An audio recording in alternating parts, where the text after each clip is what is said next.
way. And now we are live. Hello, everyone, and welcome to another edition of Alien Investigations, a channel dedicated to the X-Files Collectible Card Game. I am your host, Steven, and we are bringing you yet another playtest game for the upcoming unofficial 112263 Season 5 expansion that hopefully we'll be able to bring out sometime in the early part of 2025. It just all comes down to when we can wrap up these playtest games to everyone's satisfaction. I want to thank both of the gentlemen here who are going to be doing this matchup. I want to thank them for availing themselves for putting these cards through another stress test and finding out if the cards that I conceived all those months ago are as mechanically sound as I hope they are. Joining us from Wisconsin, we have Nathan, who is no stranger to playtesting. Nathan was actually part of the playtesting for my previous expansion for Season 4. Nathan, good to see you again, sir. Good to be with you, Steven. Excited to get some of these cards on the table.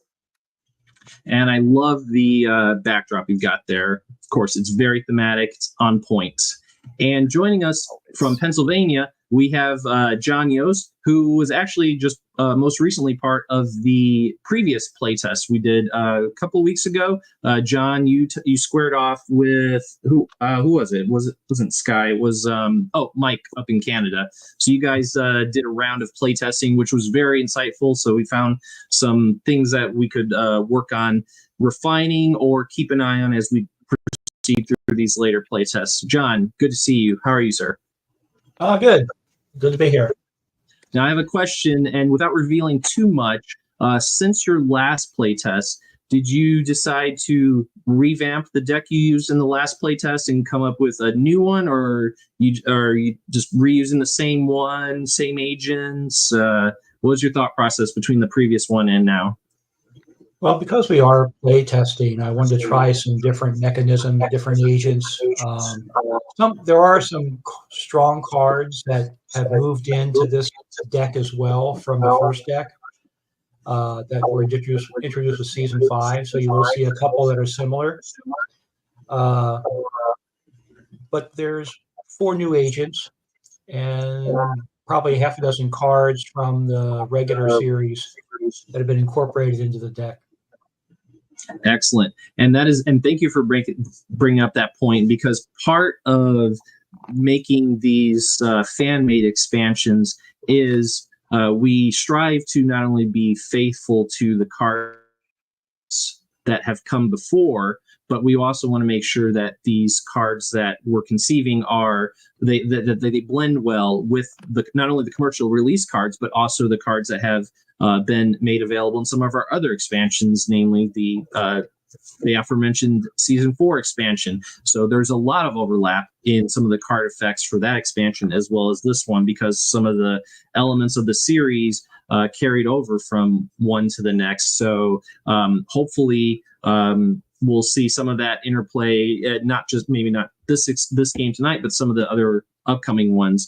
And it is really exciting to see this set being put to a stress test, because I really am proud of the stuff that we've come up with. Nathan, I also want to point out that you are also an author of some of the cards that are in this expansion. You had conceived of a number of them that I was able to graciously use for this set. So in fact, you might also be, depending on which cards come up, we might even have to be like, well, Nathan, what was your intent behind that card as you conceived it all those many, many months ago? Whatever interpretation helps me in the moment is what I'm...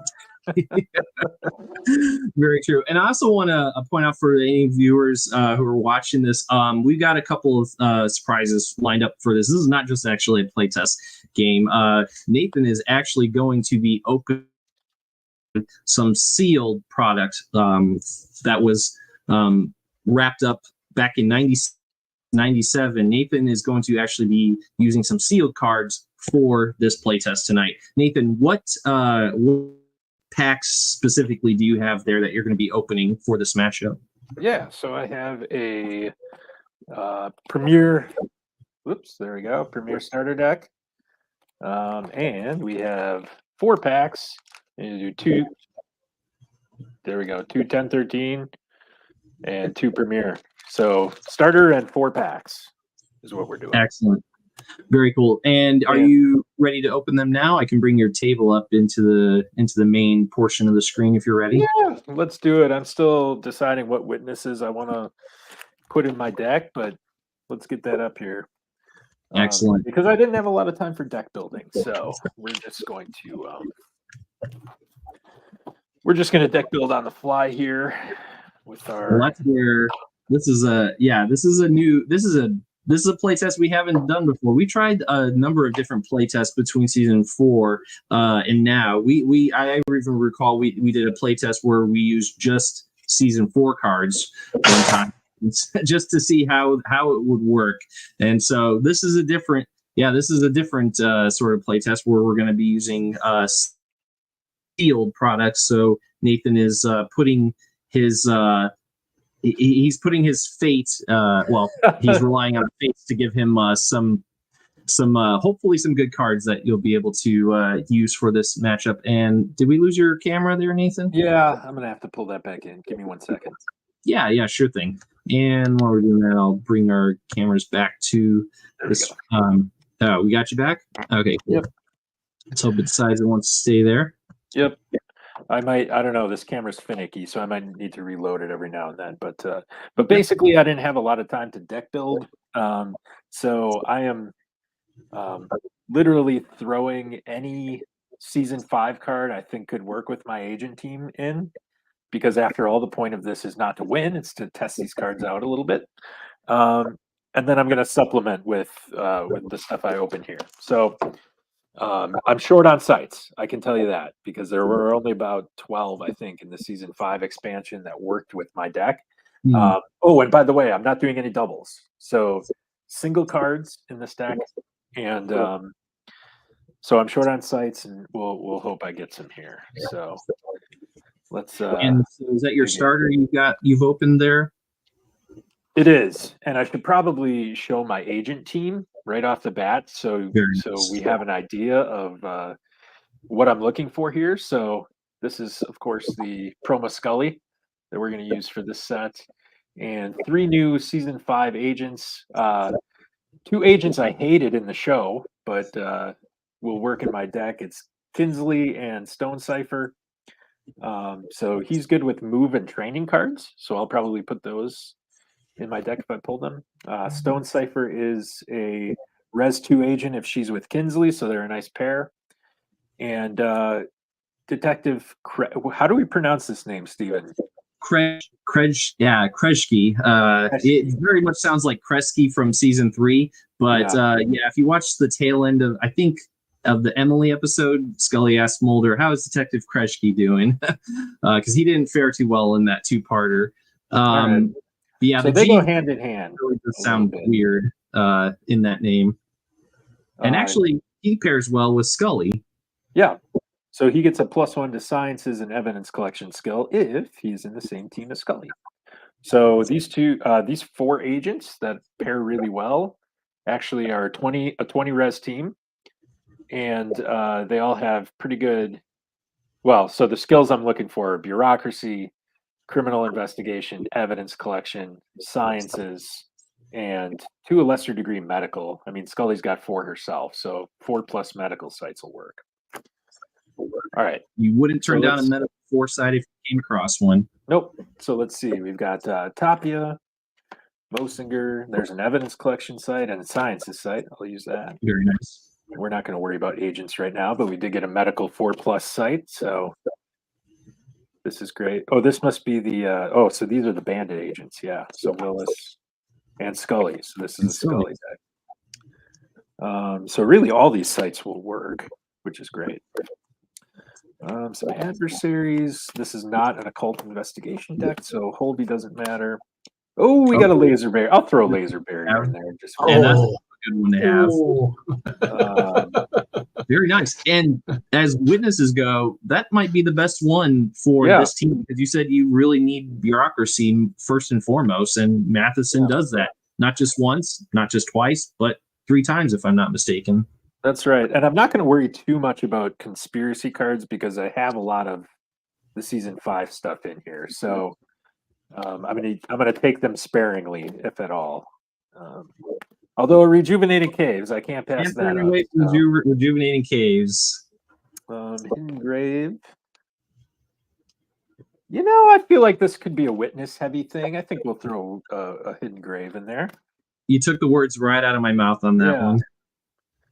We always need a healing card, so I'll take successful diagnosis. And actually, I'm going to pick my X-File out of this batch here. So give me 1 second. There we go. No problem. That was one of my questions, because traditionally, when you do these sealed games, you often choose your X-File from whatever comes up in the sealed product. Yeah. So I have picked my X-File out of that. Hard evidence, relentless pursuit, maybe. There we got a training card, so I'll use that. Another training card. Yep. And let's see. Oh, we got some more possibilities for decent fights. Okay. So it would be very hard to open up a pack of premier cards and not get a training card. Those things are so common that I think each, Nathan, you have a lot of product there. I do too. And I think for each of the training cards, we probably have upwards of like 25 to 30 copies of those in our possession. Easy. Yeah. Easily. So we're going to open a 1013 pack, and this is like the original sticker. Not much. Yeah. $2.99 from Oxford Comics from 1996. Oh, wait, that's 1013. I don't think they had the silver lining on those, did they? I don't know, but I'm just looking at the sticker. There's the phone number you can call if you want to call Oxford Comics if it's still in business. Very cool. What was the sticker price on that? Was it $2 and change? $2.99. All right. So they're even cheaper now than they were in 96. All right, so 1013. We got a Kresge, whose name sounds very much like one of the agents on your team. It's a 2 Kresge pack. Wow, in one pack. Video trap, Skinner's ring. Nobody plays Big Blue. We'll throw one of those in there. Oh, no. Come up often enough. Work a deal. Okay, so this is our rare, right? You're a dead man? Yeah, that's a pretty rare one, yeah. It is. Yeah, it's nice. It is. I don't think it's going to make the deck, though. Behavioral alien investigation and some other junk. So I pulled a Big Blue there. That's the headline. There you go. There's our Oxford Comics again. Which is based out of where? Do you know? I don't know. It's a 404 phone number. 404. Oh, I couldn't tell you. I don't suppose 404 is one of the area codes up in Philadelphia, or not Philadelphia, Pennsylvania. Is it, John? No. I'm trying to Google them now. 404-233-8682. Don't call it because I'm sure it's someone else's number at this point. But yeah, probably their personal cell phone. All right, so we got a Coast Guard. We got There's still a site out there called Oxford Comics and Games. Really? Yeah. And is it a 404 number? I'm trying to find their contact. There's so much stuff here to wade through. Darkened Forest. We saw that card do some damage in the tournament. In one particularly devastating play, I've never seen a better use of that card, and props to Ford on making that happen. Now here we have a John Mostow, which actually dovetails with some of the Insanity cards, so I think we'll play him. Yikes. I think that's a great idea. Excellent. I like Skinner Intervenes. I like White Buffalo. We'll throw both those in. You got a White Buffalo. Yeah. Wow. That's a rare one. All right. And now our 2 Premier, it is not a... Ooh, yeah. That silver lining is as thick as it can possibly get. I would be very shocked if you had an ultra rare in that one. Although we have seen them. We have. In fact, the Deep Throat card that I opened up at File Fest was in a pack where there was a silver line on there, and I did not have any expectation of there even being an ultra rare in that one. And sure enough, a Deep Throat popped out. So, I mean, anything's possible. Oh, is that a hack in the government files? That is. I don't have a computer team, but I do have a bureaucracy team. And there you go. for FBI resources will work. Unfortunately, I don't think any of these sites. I see a bureaucracy site there, Folkestone. That might be worthwhile. Yeah, we'll throw that one in, sure. And Eurisco is also bureaucracy as well. And computer. Although I like evidence collection a little better. Oxford Comics and Games is still in business. They still have a 404 area code, and they're in Atlanta, Georgia. Georgia, okay. Okay, I'm gonna look them up. That's amazing. I can't believe they're still around. 2855 Piedmont Road. They're still hanging on. Yep. And Nathan, I want to give you props for your very, very cool playmat you've got there. For anyone who has maybe not seen, because you haven't been on this channel in a spell, but we have seen this playmat on your other your channel, Chasing the Dragon. Tell any folks who may not have seen some of those episodes, where did you go about getting that playmat? Yeah, so this is from Inked Gaming. The guy that so Inked Gaming, they just kind of they sell playmats that are created by or illustrated by a lot of different people. This particular the guy that created this one is actually based out of Wisconsin, and so this is literally a Wisconsin-based like Dairyland Gazette with all kinds of Wisconsin-based cryptids and UFOs. So like the Hodag, we've got a UFO sighting there over a church. We've got some sort of Louisiana creature. I don't know why that made it on, but yeah, it's the creature was huge and covered in muddy, matted fur with glowing reed eyes. There's a typo. It emitted a foul odor that could set your nose hairs on fire. Now, that is a periodical for which I would gladly subscribe to if it really existed. Yeah, and this Hodag, I mean, if you recall the X-Files episode with the Fiji mermaid, the I forget what the name of it is. Stephen will know. Humbug. What is it? Humbug. Thank you. This was Wisconsin's Fiji mermaid, right? So somebody put together this stack of animal bones and called it a Hodag, and it's become sort of Wisconsin lore now, out of Rhinelander, Wisconsin. So if you want to look that up, Hodag is what it is, and yeah, that's pretty fearsome cryptid. So I want to point out the cards that we're using for these these cards that we're playtesting would not be possible without the diligent efforts of our custom card maestro Dax Golden over in the UK. And the reason I'm choosing to bring up Dax at this point, Nathan, is because I just had a thought. If you will send him a picture of the Hodag, he can take out the picture of Leonard from that X-File card, the detachable congenital twin, and you put a picture of the Hodag in place of it for you. Oh, that's awesome. Yeah, I might. So Dax, you're watching, get that Leonard template ready, and yeah, we'll have an alternate X-File with the Hodag in its place, because like you said, it's Wisconsin's Fiji mermaid, so I assume all of the characteristics would apply. And that, John, is a pretty formidable conspiracy card that Nathan's got there. So hope your team is brushed up on their sciences. We're going to play that one. And unfortunately, that was the best card to come out of the pack. But we did get some sites to use. So that's good. And nice. And I'll just take a minute here to finish deck building. And no problem. And then while we're doing that, I'm going to let John take a moment to introduce his team of agents. So, John, I'm going to bring in your table now and tell us which agents from the Season 5 expansion or elsewhere did you decide to use for tonight's matchup? Okay, one moment here. Get this camera adjusted a little better. Yep, no problem. While you're doing that, I also want to give a shout out to Jonathan Hagee from Kentucky, who's tuning in for this live matchup.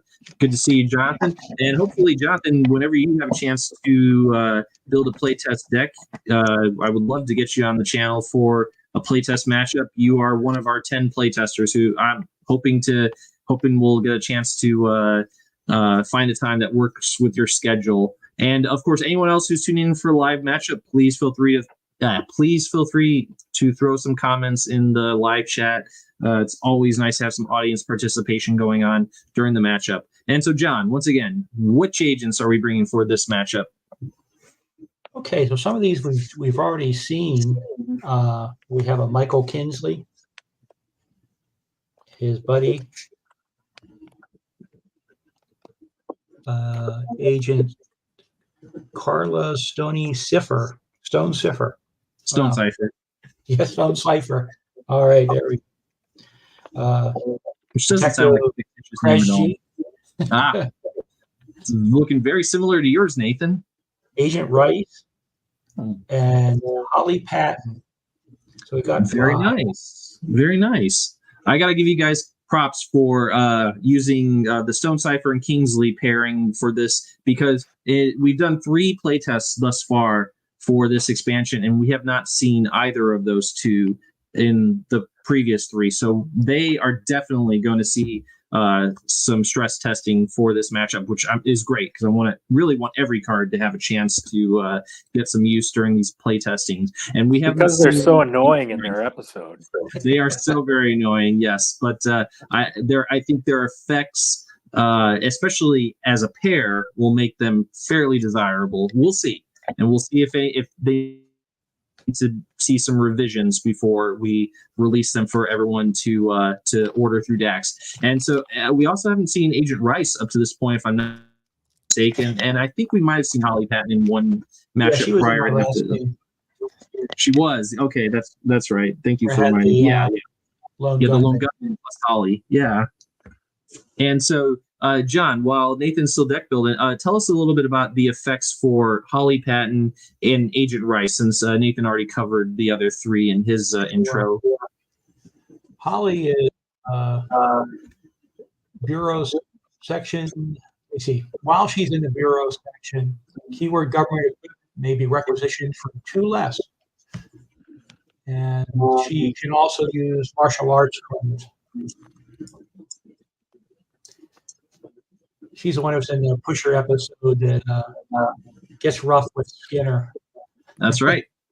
And she later appeared in the season 5 premiere episode Redux, where she briefly helped Scully pull up a call directory to determine that, there might be a mole operating inside the Bureau. And so Agent Rice, what is his effect? Okay. Place 1 token on this card. Discard a token to negate 1 pawn adversary. And he may also use martial arts cards. Excellent. So who knows? Maybe John, you incorporated some martial arts cards into this deck of yours. We'll find out. So again, gentlemen, thank you so very much for playtesting this expansion. So I want to just let everyone know that if you guys are interested in some of the previous expansions that have been released, you can reach out to Dax Golden, who is a member of the X-Files Collectible Card Game Facebook group, as well as our Discord community. Links for both of those are in the description of this video and every other video on this channel. And so Dax Golden, you can reach out to him for orders for the unreleased Scully expansion that was drafted by United States Playing Card Company employees behind the X-Files CCG back in 97, 98. However, it did not get to see a release date because the game went belly up before that. So you can get your hands on a copy of that set. It's 134 cards. There's 1 promo in there. So you can reach out to Dax and get a set of that. I forget what the pricing is. He did just tell us that the other day in the Facebook group, but cost is just for printing, and then the shipping, which will depend on where you live, which country you live, which state you live in. You can also reach out to Dax to get a copy of my season 4 expansion, which is 175 cards plus 3 promos. So Dax is taking orders for those. Actually, right now, if you order with him right now, he's actually trying to do some bulk orders he's accepting a lot of orders at this time. So the more orders he gets, it actually does drive down the unit price a little bit for printing. So now's a good time to reach out to him. So again, X-Files Game Facebook group and Discord group. Is that for season 4 as well, Steven? Yeah, I asked. Yeah, I posted. He was promoting the Scully set, and then I asked in the comments, well, what about that season 4 expansion? I think there's some pretty good cards in there. He's like, yep, I'll take that too, because anything that you can place bulk orders for those, then that can actually get a slightly discounted price for anyone who has yet to pick up a set of these cards. Yeah, because I actually do not have a season 4 set yet. So. Never too late. And as I think I commented recently, it's like there's no better time, because you can get it for slightly cheaper than some of us who bought it back when it first came out. So reach out to Dax for those. And so eventually we will be adding more fan-made expansions. And right now Dax is in the process of wrapping up his expansion for the X-Files Fight the Future film, codename Blackwood. That's a 55 card expansion, and Dax is really hoping to see that get released before 2024 is out. He really does want to wrap this thing up. He's been working on that one for a good long time, and he just wants to see that light at the end of the tunnel for that one. So for those of you who are eager to get your hands on some of these fan-made expansions, keep your eyes and ears tuned in for updates on when that expansion is going to be released. And as for this season 5 expansion, as I think I said earlier, we don't have a planned release for this one, because I'm hoping we can do about a dozen, maybe 2 dozen playtests, however many it takes, before we're satisfied. So that these cards are mechanically sound. So we might be looking at a release date. Probably, if I had to guess, at this point in time, don't take what I'm saying as gospel, but I would have to imagine we'd probably be looking at sometime spring 2025 if I had to guess. But I don't have a crystal ball in front of me that will say with any certainty. So that's kind of what we're looking at. So we got a couple expansions coming up in the near future, but we also have 2 that are available for order right now. So gentlemen, how are we looking? Are we about ready to go? Nathan, you still deck building? Need a few extra minutes? Still just doing my shuffling, and no worries. I'll John, you were so accommodating to let me go first in our last match. I'm gonna do the same for you here. Let you choose. Well, I guess you can choose whether you want to be investigating or conspiracy. But you're probably at a slight disadvantage from a sealed deck where I had one that was kind of more pre-planned. So you're welcome to take the advantage of going first if you like. No, I'm good. Okay.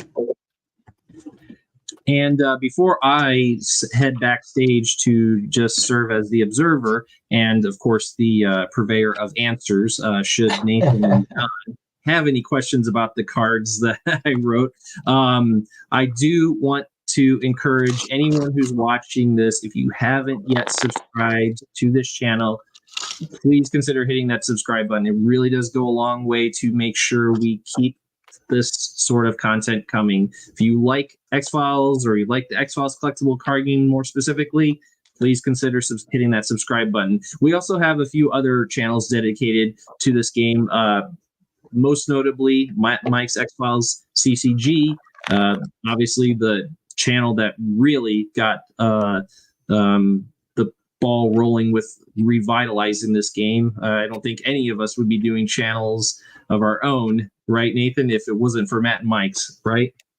Yeah, they were an inspiration. Indeed. And including their theme song, which is oh gosh, it's funny you should. I'm not going to spoil that, but we may be. You already did spoil it. I think you.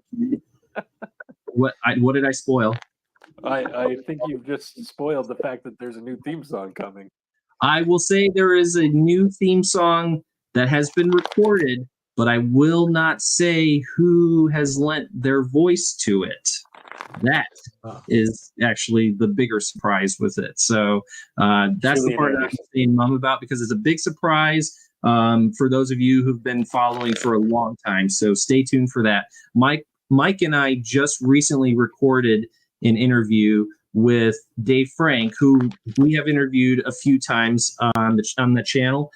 So Dave Frank, we talked to him specifically about some of the drafted prototypes for the X-Files Collectible Card Game that Mike has recently uncovered from a seller in the UK. And Mike was able to get his hands on some of these cards. These are cards that predate the playtest cards, that predate the Donruss cards that Donruss made, had mock-ups for their initial conception of the X-Files, as it was called, the X-Files interactive card game. So Mike was able to acquire cards that were made prior to that initial pitch to Donruss. So he has, I think, acquired about eight sets of them.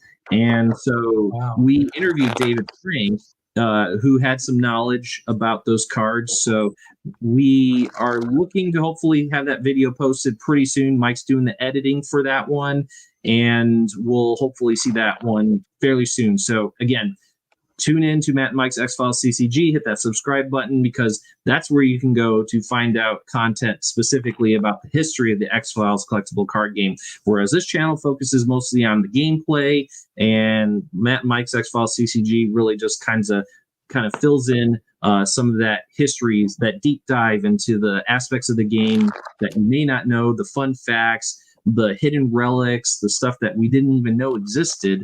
So that's a channel to tune in for. It's a great channel, and occasionally I guest host on there, so I'm a bit biased when I say that, but I wholeheartedly recommend. While I'm saying that, we also have a couple of other channels that I want to promote, specifically Nathan's Chasing the Dragon. Also a channel dedicated to card games, collectible card games. Nathan, you've done a few unpacking episodes where you open up some packs of cards from which sort of games, for example? There's a lot of Magic the Gathering on there right now. There will be more Magic because I just got a few scene boxes in from the Lord of the Rings Magic set. So I'm anxious to dig into those. But as for X-Files, it's primarily gameplay videos. I do also have, I think, a Star Trek game with David Peace up there. So and that's like the Fleer game from the 90s too. That was very short-lived. So I'm nothing if not a sucker for 1990s CCGs. So if anyone is a fan of dead CCGs, so that's a channel to check out. In addition, it's funny, you mentioned David Peace, who I also want to plug his channel for a moment. David Peace is host of the Studio Squim. That's SEQUIM, Studio Squim. And his channel, like Nathan's, does have some X-Files CCG gameplay on it, but he also has some other games that he either plays or he does some unpacking episodes of cards. I think most notably he's got an episode where he opens up packs from the 24 collectible card game with Jack Bauer, great TV series. So I think he did an episode where he opened up some cards, and that's a pretty popular episode on his channel. In fact, I think that episode will ensure that David Peace hits 150 subscribers well before I do. So congratulations on that in advance, David. So bravo. You need to branch out, Steven. See? It's certainly worth doing. I think at this point, I only have one episode where I did the Scooby-Doo expandable card game, but that was mostly because it's a spiritual successor to the X-Files CCG more than anything else. But I have certainly taken some of that advice from some of my fellow play X-Files CCG players in our Discord community about ways to maybe expand the channel a little bit and appeal to greater number of audiences. But that's not the case for tonight. We are focusing on the X-Files CCG, and specifically a fan-made expansion that is going to be released soon. So we are, Nathan, part of a creative team where we try to expand upon that universe of cards that is very, very limited. We only have commercially released cards representing the first three seasons, really.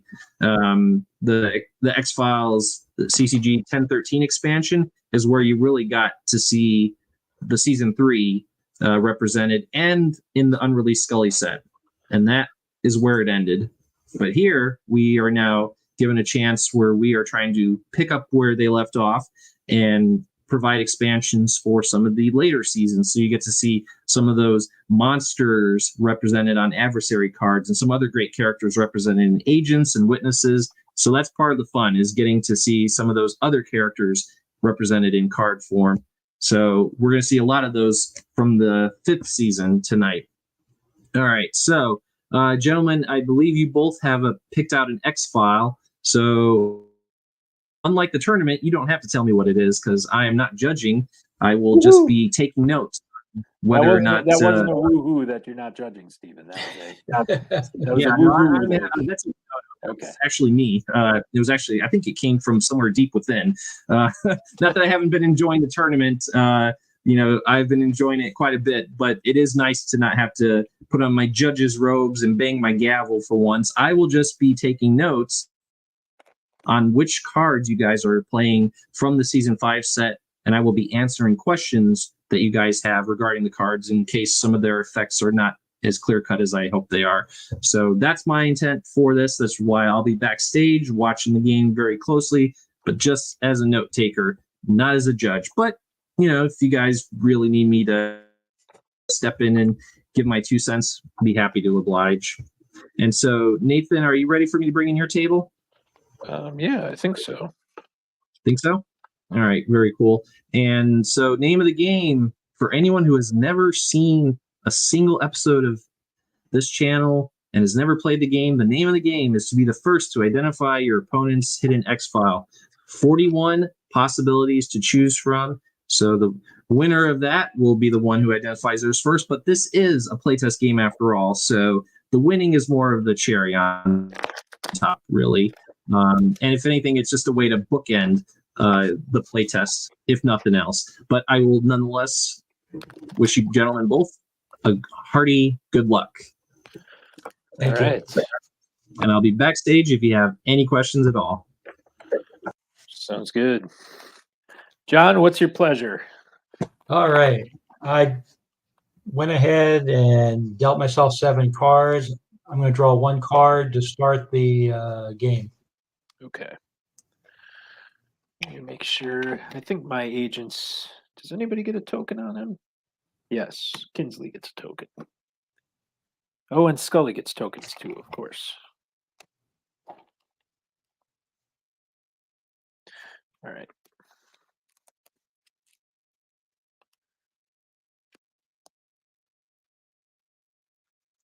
Okay. I'm going to collect some res. 1, 2, 3. Our friend Stone Cipher will get 2 because she's hanging out with her buddy Kinsley over here.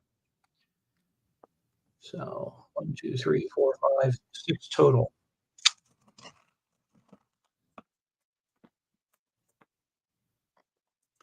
Sorry about the reflections. These are pennies, and then the conspiracy tokens are actually dimes, but they look the same in the light. Sure. Okay. And I don't think I have anything else to do right now, so it's over to you. All right. So you are standing pat with your hand. Let's see. I think I'm going to sell. I'm going to sell Hidden Grave for 2. And not going to. Well, should I draw one? Maybe I should draw one. I'll draw 1. And back to you. Okay, I'm going to play a witness. Witness already. And also known as Visigoth. And this card is just so cool. I had to include it. Yeah, Esser. What does she do? She gives me a computer skill bonus. She gets 3 tokens. Discard a token to add 2 to one team's computer skill check. I can only discard 1 token per turn. And once all the tokens are gone, she's gone. And she can also just apply her skills during combat if it applies. Okay. So she's nice to have. See if I can put her someplace where you can see her. Nope. Maybe over on this side. So she's like a Senator Matheson. Exactly. Okay. For computer skills. You're Okay. correct in that. Sounds good. So that's her function. That's going to cost me 3. And I am going to do a site as well. I'm going to go to the University of Maryland in Baltimore. That's going to cost me 2. It's a criminal investigation site, and I get to ask one result question if I investigate it successfully. Okay. I don't know if I mentioned it. I should have mentioned I'm deploying my whole team to the field before I get to that, I guess. Sorry. Sure.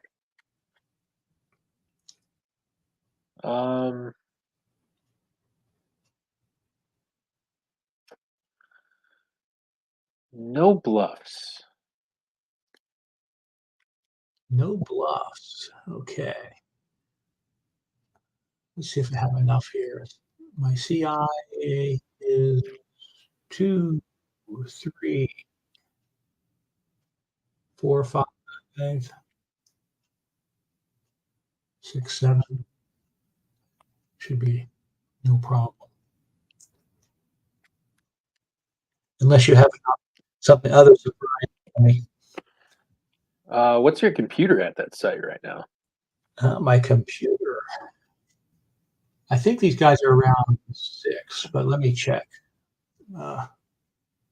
2, 4, 6. That'll do. I'm not going to play any cards there. Okay.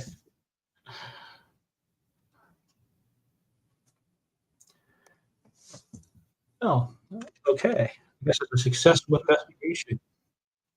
It is. Well, we'll start off with everybody's favorite. Is your resolve death? Let's take a look.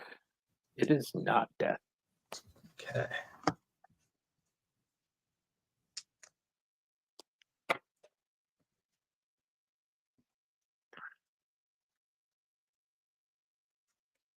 I have 6 cards left. Should put some tokens on this guy. Sorry.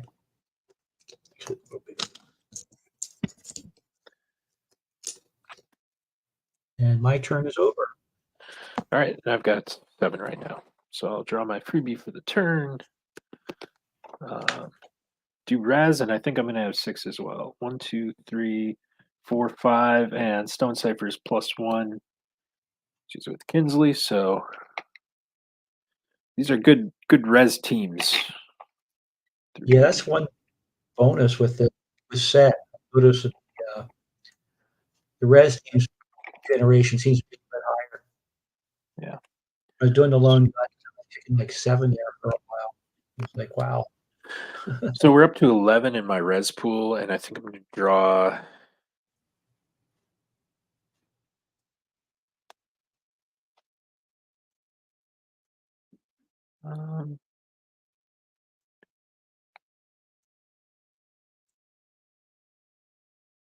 Well, actually, before I draw,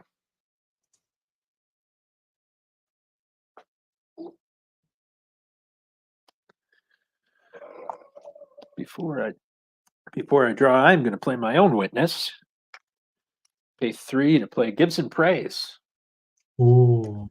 So Gibson Praise is going to get 2 tokens on his card, and I can discard a token to look at the top 3 cards from my bureau deck and put them back on top in any order. So there's my 2 tokens, and it won't be a shock that I'm going to burn one right now before I draw and look at the top 3.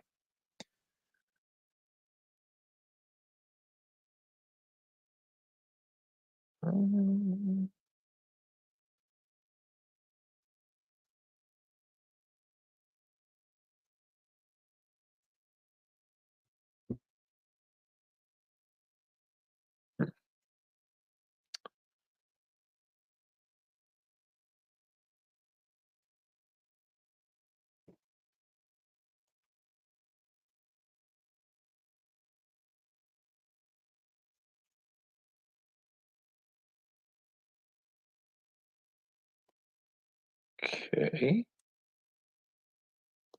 Let's put them back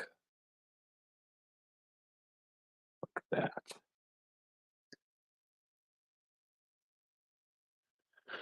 Okay, and I will pay 1 to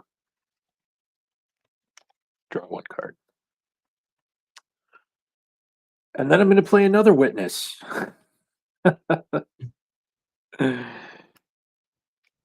Because that's a thing we can do Yes. in the briefing Witness phase, Rich, much to my chagrin, but I'm going to play Dr. Zuckerman. So you put this witness in the hospital, and then it's a resource witness, so he sticks around just like Gibson. Once per turn during the healing phase, I can use this card to gain one of the following effects. Heal 1 additional point of damage, remove 1 game effect token, or remove an afflicted keyword from an agent in the hospital. So he is a witness, healing, resource are his keywords. Yeah, he's going to be somebody else who you see a lot in these decks. Yeah, he's kind of a jack of all trades in terms of fixing you up from the conspiracy turn. So, and then I'll pass it over to you to buy and sell. Okay.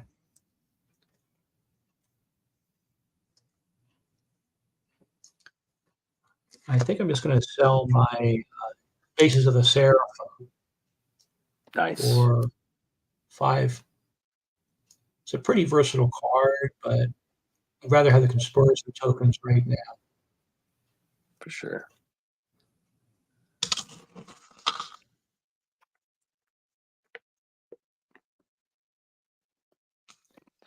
And let me check my math here.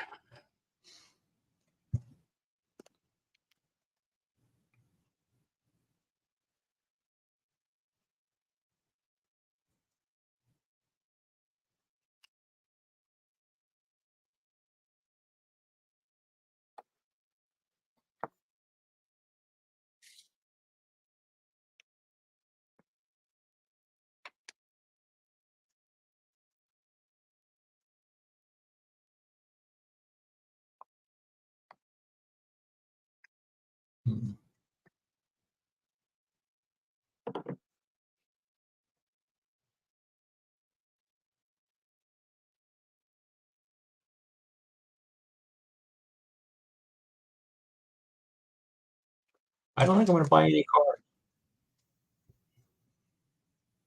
I'm going to save my conspiracy tokens for something else. Okay, sounds good. So I don't have any healing or requisition. We're going to move everybody up into the field, and during case assignment, I'm going to pay 2 to play 1 site, Newark, New Jersey, which is a evidence collection and method site. And then pass to you for bluffing.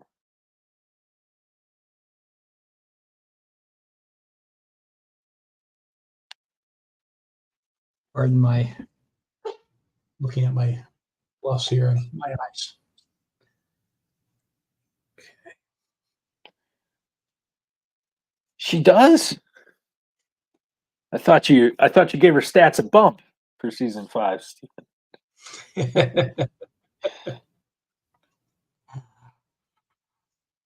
I was trying to talk him to make me a believer, but she just isn't there yet.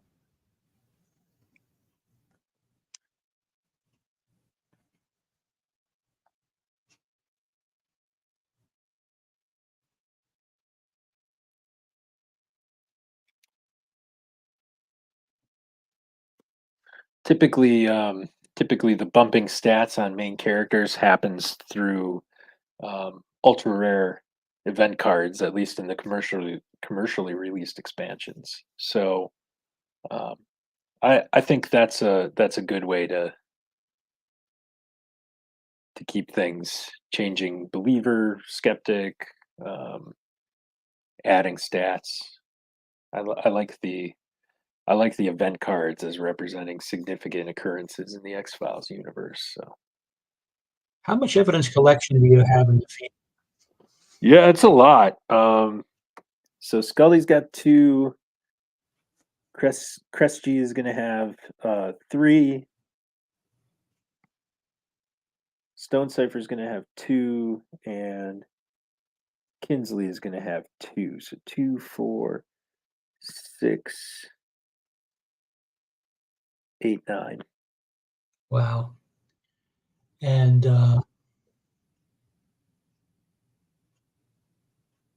how much computer skill do you have on your team? Not much. I think there's like what two computer from 𝐗-𝐅i𝐥e𝐬. Okay.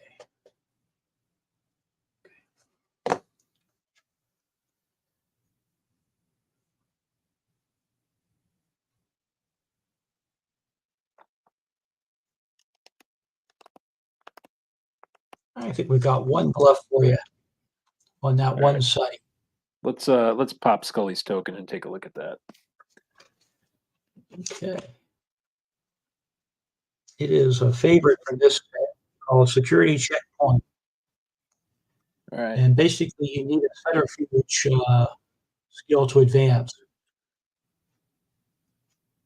So somebody's got to have a subterfuge, and that's what gets me through that. Only the centrifuge of skill value of 1 or more get through. So it's worse than you thought. It is worse than I thought. Okay. We'll just leave that site hanging out there for a while. I thought you might. Yeah.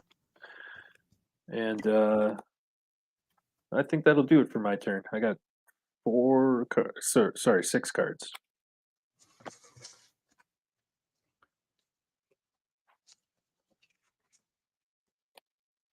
Okay, I am down to 4.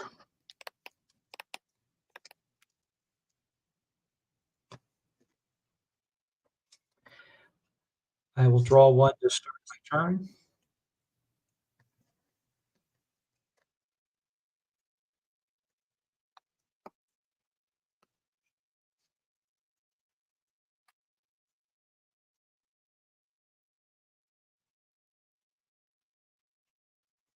I'll collect my 6 red. I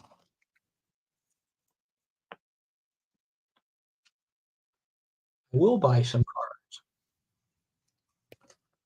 Let's go for 4.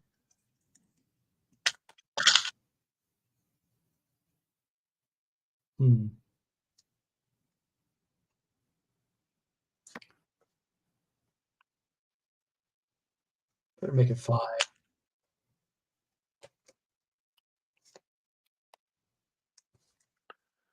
So how much RP do you have left? 6, 7. Sorry. Okay.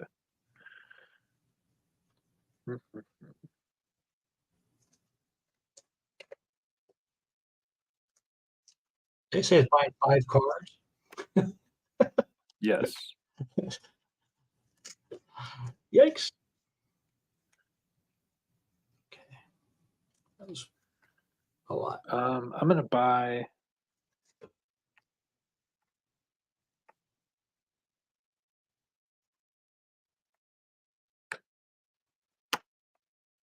You gonna sell any? Well, I don't think I'm selling any. Although, did I play any conspiracy cards last turn? I don't think I did, right? No.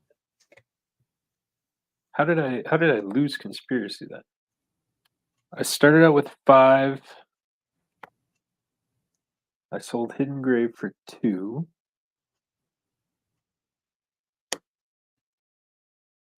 So I should have 8. Or I'm sorry, I should have. Oh no, I should have 7. Or unless no, I did draw 1 card. Okay, never mind. I did draw 1 card. So now am I going to discard? I don't think so. But I am going to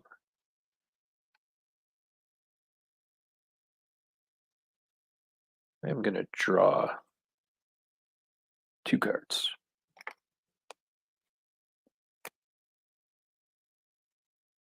All right, back over to you. Okay. Everybody's staying in the field. And let's see if I have any moves here.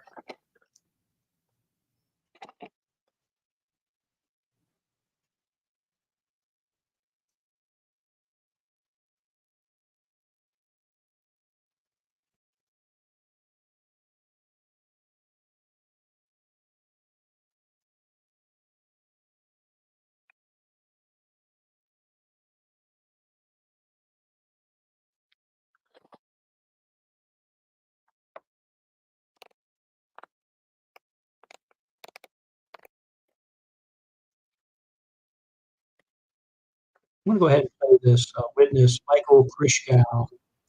And yeah. you're only allowed to have one of him in your deck. And you can attach him to an agent to increase the price value by 1. So he's pretty cool. He's going to cost me 2. And I'm going to throw him on Agent Rice. So Agent Rice now generates an extra res each turn. I'll do that better.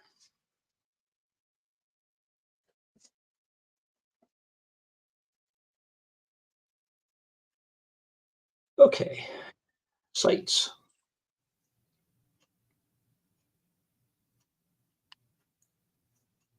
We'll put out Broad Street, Philadelphia. That's going to cost me 2. And I'm going to put out. What is it? What is it?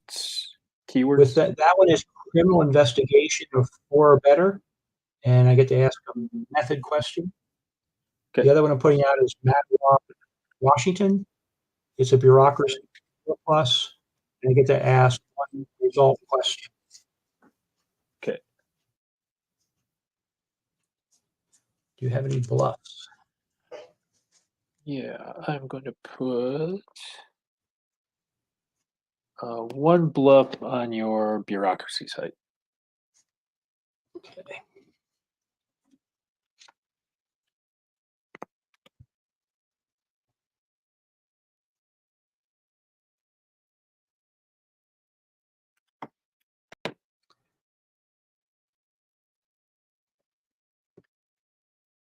Right.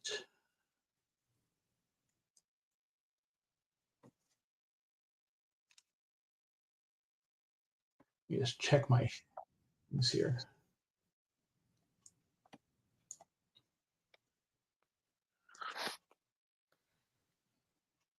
I think we're going to take on the criminal investigation site first. We'll head to Broad Street, Philadelphia. Well, who are you? We're all going to go there. Gotcha. Okay. So this bluff is going to hang around. Yeah, for now. Sounds good. And so what's your criminal investigation is a lot, right? It's like 9 or something. Yeah, it's pretty good. It's healthy. Okay. For at least 7. Yeah, you're gonna get that off. Let's see, 2, 3. As long as you have 4+, you've got it. Yeah, 7. 7 on that. I should mark these down so I just remember. CI equals 7. All right, a method question.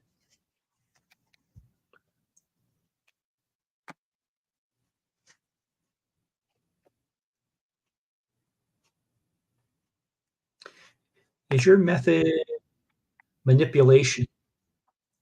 It is not.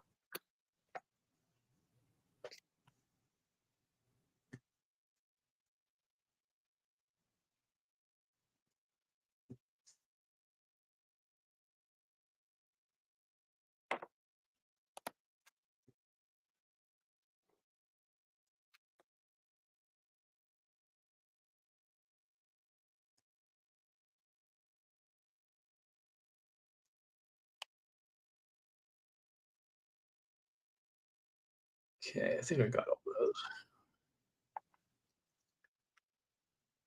Cool. And then we're going to go on a little road trip. I'm going to play one and head over to the other side. So what does that do? Everybody can. Yeah, it's one of the ones I brought over from the old set. Criminal. Nope, sorry. Yeah. Play on a team in the field during the deployment phase. If the team makes a criminal investigation 6+ skill check, they investigate 2 sites at a time. Resolve each site individually. I should have played that at the beginning of my turn.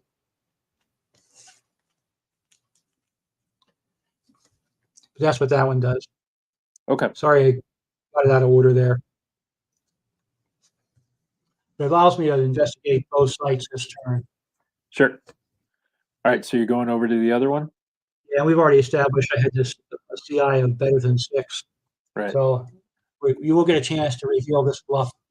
All right, this is Donald Gelman. Play to change the site prerequisite to computer 3+. I think you have plenty of computer at that site, if I remember right. We do, yeah. Yeah.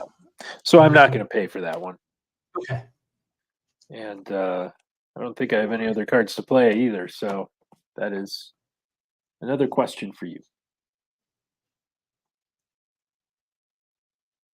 Okay, I'm just going to mark that down.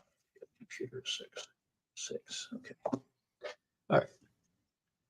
Assuming you easily satisfy the bureaucracy, which I'm pretty sure. Yes. Yeah. Kingsley and Stone not, Cipher have 5 themselves. Bureaucracy kills. You're all good. Ask away. Sorry about the order of operations there. But I should have declared that at the beginning. Okay, another result question.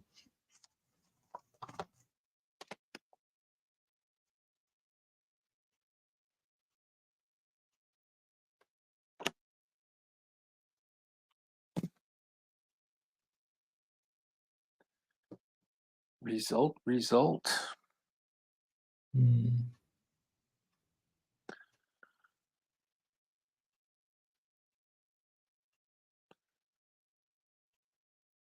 See, what did you Let's do manipulation again. But this time, manipulation of the result. Is your result to manipulate the results? I am not manipulative of anything in any capacity. Okay. All right.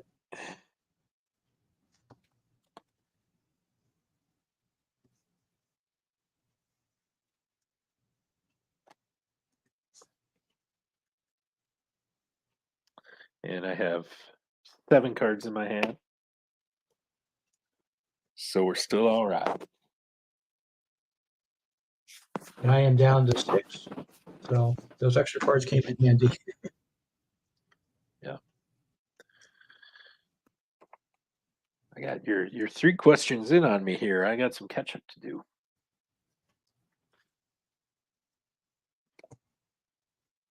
All right. So I will draw my card for the turn. And generate some res. Let's see what we're cooking with here. Should still be 6. Which will put me up to 7.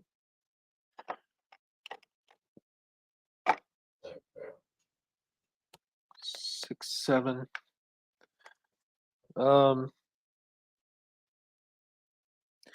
Now seems like a good time to use Gibson Praise's last token. And Stephen, it doesn't say it, but I assume he is discarded when his last token is gone, right? Yes, it doesn't say that at the end. No. Let me just pull him up real quick. He lives forever to collect tokens. Yeah. Well, he does should never back die. It's like every time you think you've seen the last of them. Okay, place 2 tokens on this card, remove a token to pick up the next 3 cards on the top of the bureau deck, and return them to the top. Yeah. That's yes. Thank you for catching that. Like with any resource card, it does. When any resource card where there is a finite number of tokens on them, it, like for instance, you have Senator Matheson out there and Esther Nairn, both of which I believe the last sentence does say, like, discard this card when the last token is removed. Yes. Yes. Yeah. So I think it would be fair to and proper to include that as a point in this card too. Although for those of us who played many games, it is self-explanatory, but must keep in mind that, for even general users, it's worth spelling that out. And of course, it is in keeping consistent with the cards that have come before. So great catch. I will make a note of that. And Dax, we will be adding that when you get around to revising all of the cards after all the playtesting is wrapped up. Nice work. There's a lot on Gibson praise already, so I hope he. Yeah, Dax is gonna have to probably maybe, I don't know, we'll have to maybe trim some of the quote, maybe bring down the text size like a click or two to make that making fit. Restockable. Yeah, it's doable. It's certainly doable, but yeah, Dax might have to sweat a little bit to make it work. But nevertheless, that is an important point that it should be added down there. I can't say if that was maybe the reason it was excluded. It was probably just an oversight altogether. But yeah, we'll make it work, even if we have to sacrifice a bit of that quote there. Anyway, yeah, again, kudos on catching that. All right. So I am not going to, well, maybe I should. So let me count here, which is not my strong suit, but we're going to try.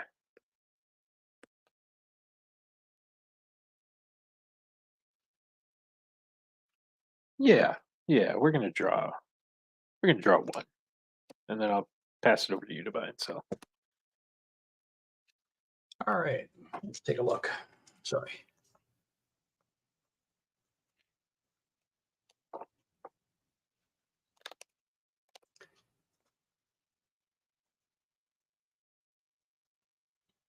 I'm going to roll with what I have. Okay. So before I play my sites, I'm going to play a couple events. So the first one is Blue Man Goop, which is just a well done. So pay 2, attach this card to an agent along with 1 resource point. That resource point may be used to pay for any keyword criminal investigation cards, and it replenishes during my briefing phase. So who do I like with criminal investigation? You know what we're going to do? We're going to put that on Kinsley. And then my second event is going to be Extra Crunchy Evidence, which does the same thing but for evidence collection. Awesome. And I'm going to put that on Stone Cipher. There we go. And then case assignment. This probably is not going to be a surprise. I'm going to take both of them off along with my last 2 resource points to play 2 sites. The first one is going to be Franklin, Pennsylvania, which is a criminal investigation for and method site. Second one is going to be Newark, New Jersey, which is a evidence collection for and method.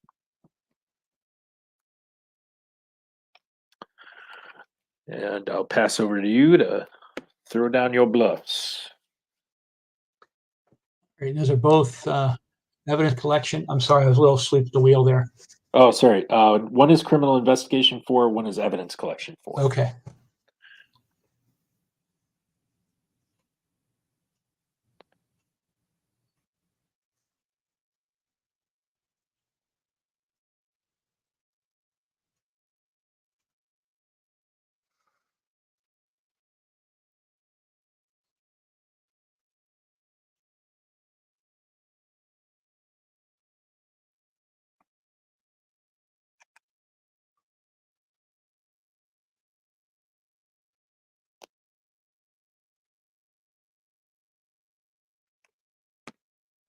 And which one are you going to be hard? It's going to be harder for you to get.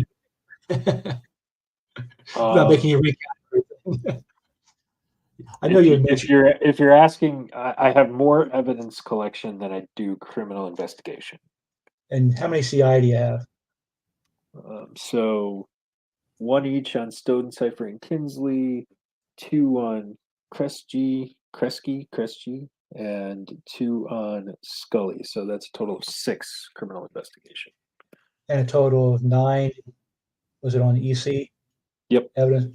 You were swimming in that one.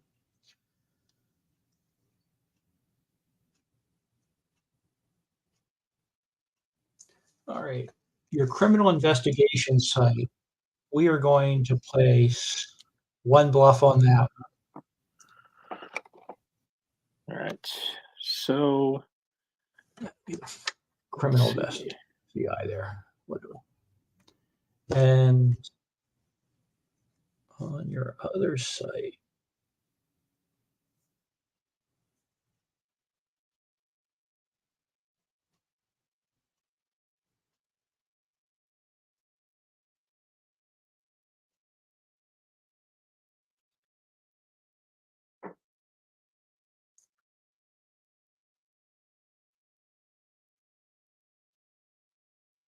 Yeah.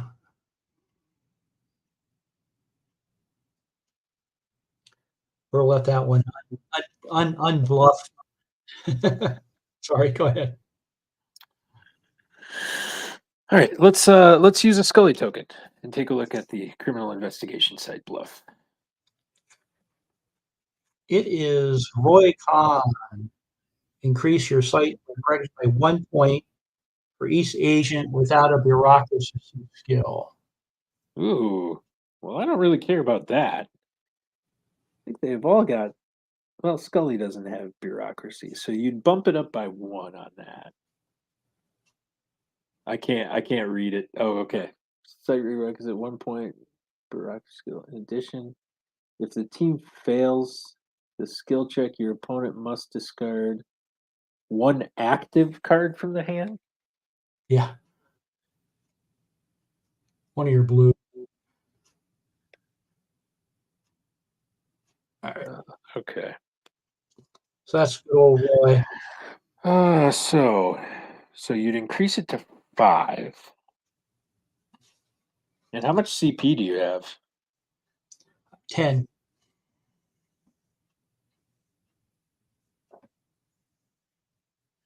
You know, in some ways, I feel like you're just trying to bait me into the evidence collection site.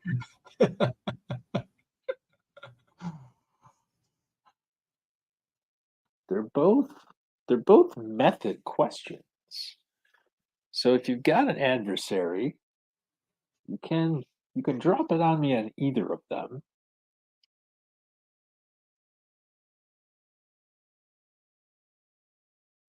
Yeah, I feel we're gonna send everybody to Newark, New Jersey, evidence collection. Okay. So I've got so it's a 4+ check. I'm currently sitting on 2, 4, 6, 8, 9. Yeah. So let's see what you got. All right. 9.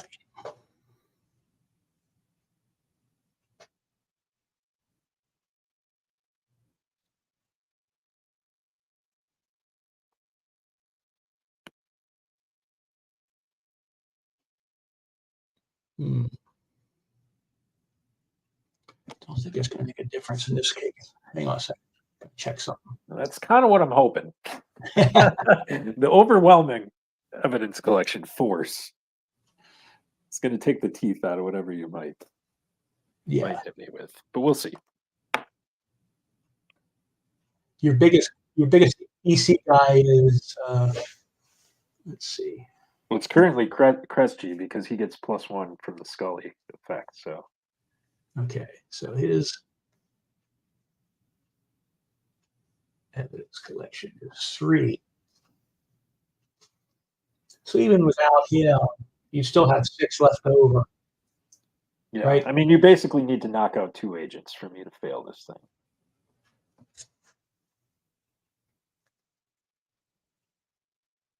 I'm sorry, you need to knock out 3 agents. If you leave 2 standing, I'll still have enough. Yeah.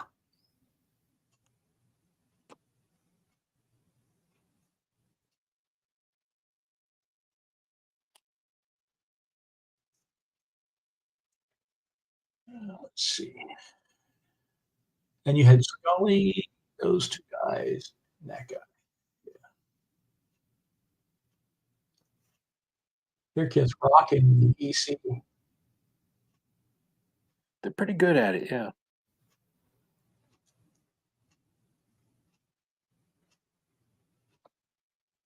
Yeah, I got nothing that's gonna make a difference here. Thank goodness. A question. And a method question. Yep. Probably the least attractive set of questions to ask, but we'll throw down, let's see.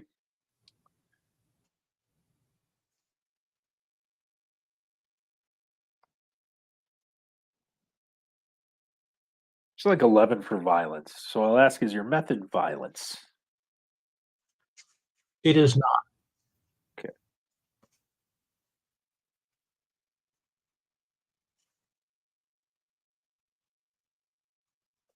It's really, hoping we could hit pay dirt on the first one and play a little catch up here, but that's fine.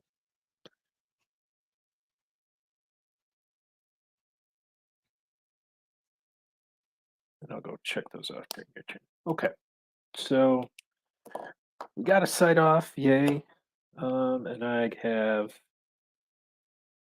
5 cards in my hand to end the turn. I am also down to 5. I will take 1 to start my next turn.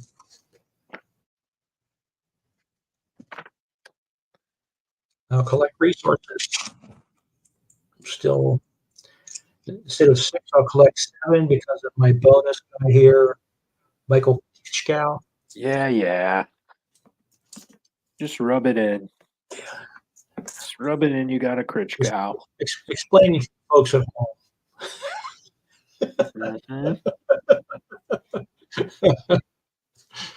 Why I'm getting 7 this turn. All right. That would probably be a rare or something in the regular set. Oh, I think he would be ultra rare. I mean, he boosts your res for 2, right? He just has an additional one, I think. A boost for 1. Yeah, but his cost as a card is only 2, right? Yeah. So in 2 turns, you get back your res, and then you start cashing out 1 every turn. So yeah, it's pretty solid. Yeah. I will buy cards. Let's buy.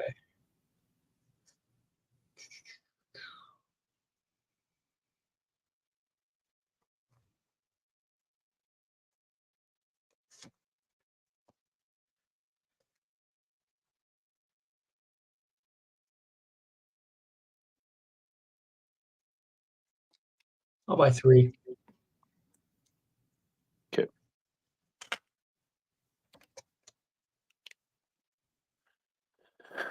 Well, I'm in a bad place, Steven. I'm in a bad place, and you know it because I'm selling the monster mask. Maybe my favorite card in the set. So we're selling that for 3. And I'm going to play with what I got this turn. No draws. All right. Well, your unused guys are piling up here. Move out of the way.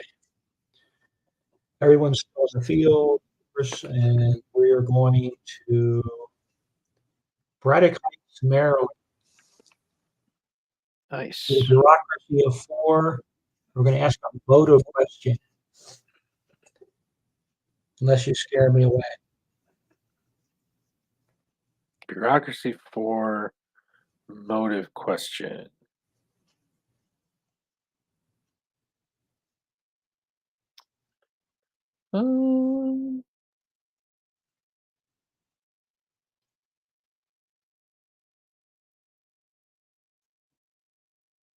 No bluffs on that.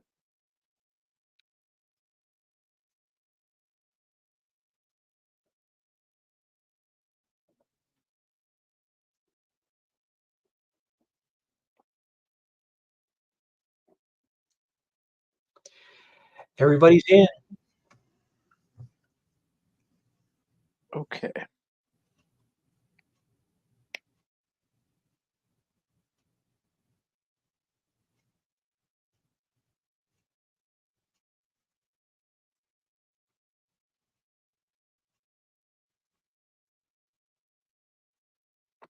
And your bureaucracy is what?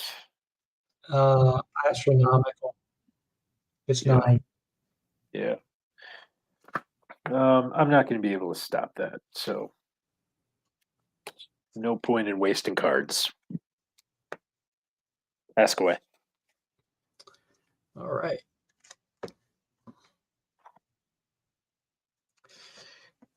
Your motive.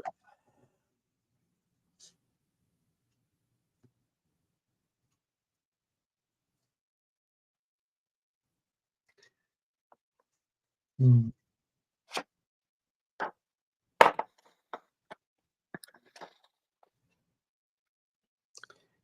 Is your motive control? That's a good question. My motive is not control. Wow.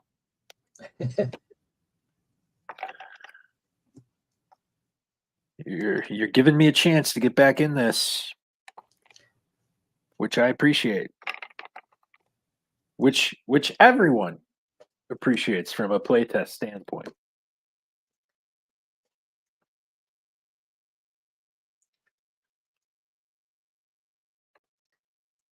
Yeah, I know.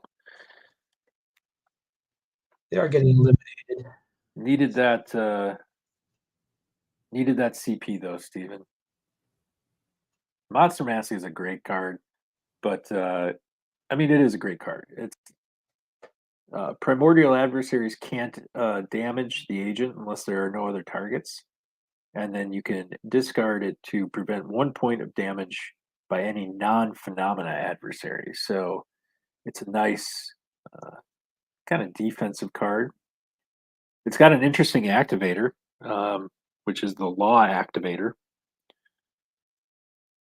But what I really love is the image. So no joke, I've actually tried to hunt down that Dracula mask that Mulder was wearing with no success. Because I would love to throw that on for some Halloween. I currently have 8 cards. I am going to have to throw 1 away. You are. That's right. I should have played something during my deployment phase, and I forgot. So let's see.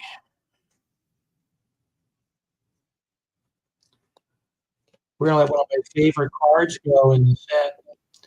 It's called Distrust. Nice. Tossed away. That's the one that keeps 2 agents from contributing to the same. Right. Yeah. It would have helped like, with your bureaucracy team or your evidence collection team, rather. Yeah. Yeah, that's right. All right. So You're up. my turn. I'll draw my freebie. Go ahead and replenish my res tokens on those and generate res, which is going to be 6 again.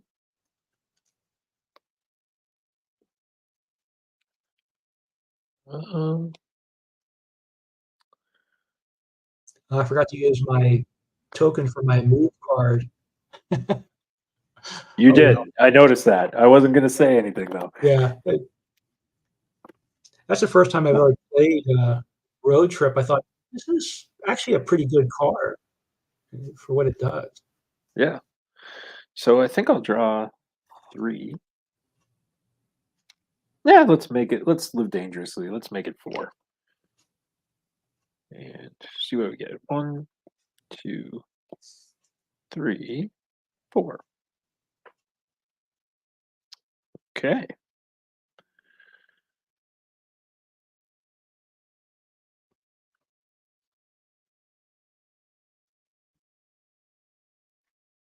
Okay. We're in business.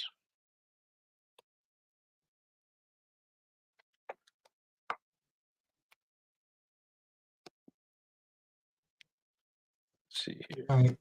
I am going to, if you're finished, Yep. I'll go ahead and sell my wooden stake and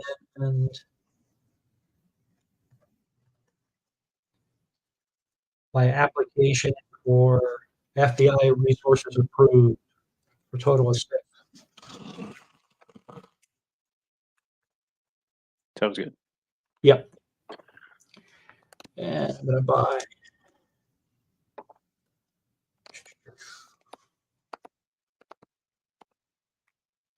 three cards.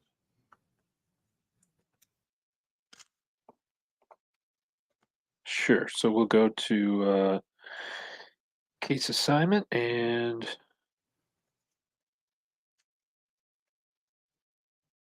I'm gonna pop a token from my extra crunchy evidence and one RP token and throw down Olympic National Forest. Oh, I think we lost my other screen here. Give me 1 second. So Olympic National Forest is a evidence collection for and result site, and that is the only site I'm playing this turn. Just get my, there we go.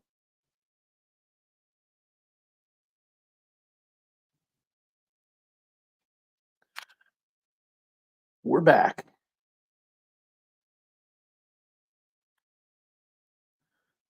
So there it is, Olympic National Forest. Evidence collection result.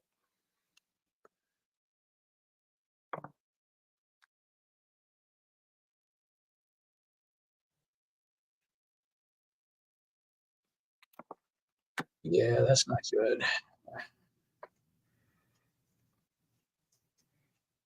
I mean, you've got the CP to play anything you want. I do.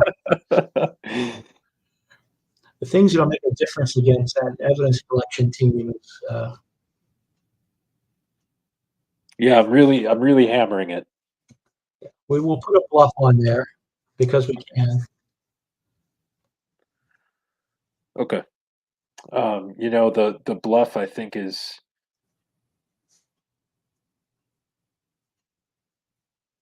somewhat irrelevant because I think I'm going to send everybody anyway. So I'm not going to use Scully's token. We're going all in. All right. It's the bite me. And what does that do? Okay. Play to increase the site prerequisite by 1 point for each agent on the team that has a computer skill value. I think we determined you only have 1 guy with computer skills or 2 guys. Yeah, so I think do I have any computer? Let me see. Oh yeah, 2. Cressy has 2. So that'll increase that skill check to 5 if you pay for it. I will not. Okay. So I'm still sitting at 9. I'm going to hit you with the Noah the Vampire. That doesn't sound great. Okay.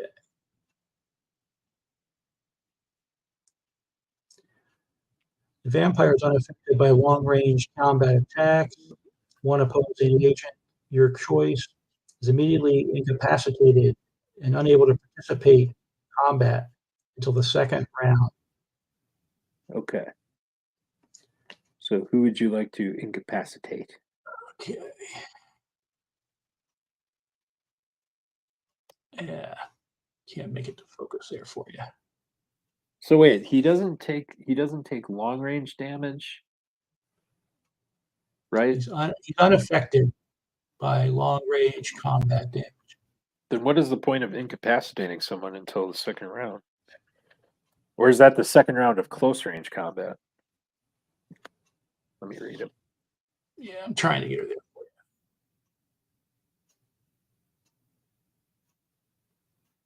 Oh, until the second round of close range combat. Okay. Yeah, I might not have read the whole thing properly. Okay. So basically, you want to take out the person with the most close range combat, Correct. which is a split between Scully and 𝐗-𝐅i𝐥e𝐬. Now, I assume that's where his 3 damage would go then, right? Well, no, I think you can still pick the agent you want to deal 3 damage to. Okay, that's more flexibility then.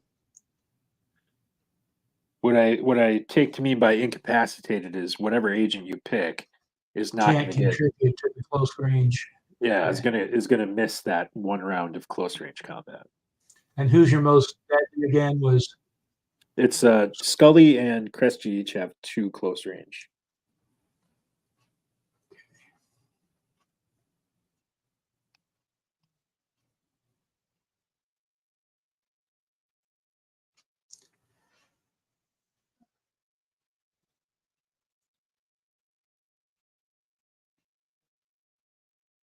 all right? We'll just stop 𝐗-𝐅i𝐥e𝐬's close range.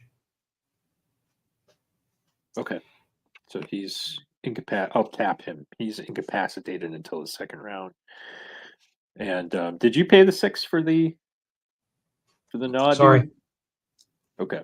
I'm like you still got a lot over there. I have less Okay. now. Yeah. Okay, so we're gonna do long range. None of those long range attacks are gonna affect him, so that's fine. And he has 0 long range himself. Right. We're gonna go to round 1 of close range, so 𝐗-𝐅i𝐥e𝐬 is not gonna participate. Correct. Scully has 2, and Stone Cipher and Kinsley each have 1. So he's gonna take 4 damage. He's gonna get to deal 3 to one of my agents. Who would you like to throw that at? Let's see. None of them have health 3. Stone Cipher and Kinsley are each health 4. Scully is health 4. 𝐗-𝐅i𝐥e𝐬 is health 5.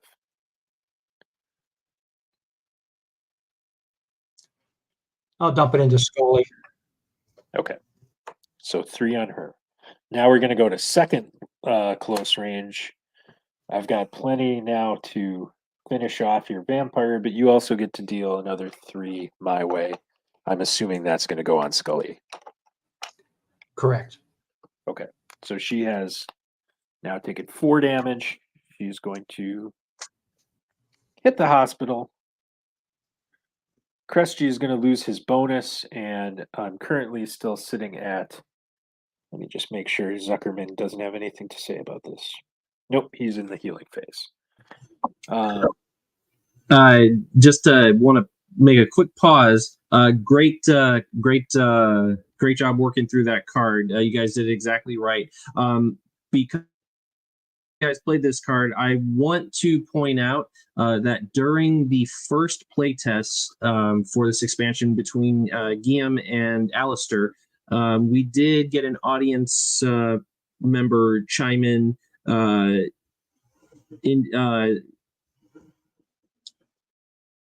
wondering, is this card too powerful for the 6 CP cost that we have currently on this draft? And since you guys just both got done playing it, Nathan, you are on the sore end of that play, and John, you're on the winning side of it with respect to it being a successful one, although it sounds like Nathan's still going to get that question. Nevertheless, gentlemen, tell me, what are your thoughts on that one?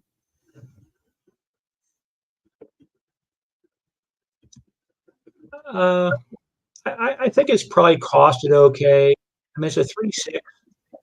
I know we've had 4/4s that were costing less, but it also has some built-in advantages where you're skipping the first round and getting a bonus in the second round.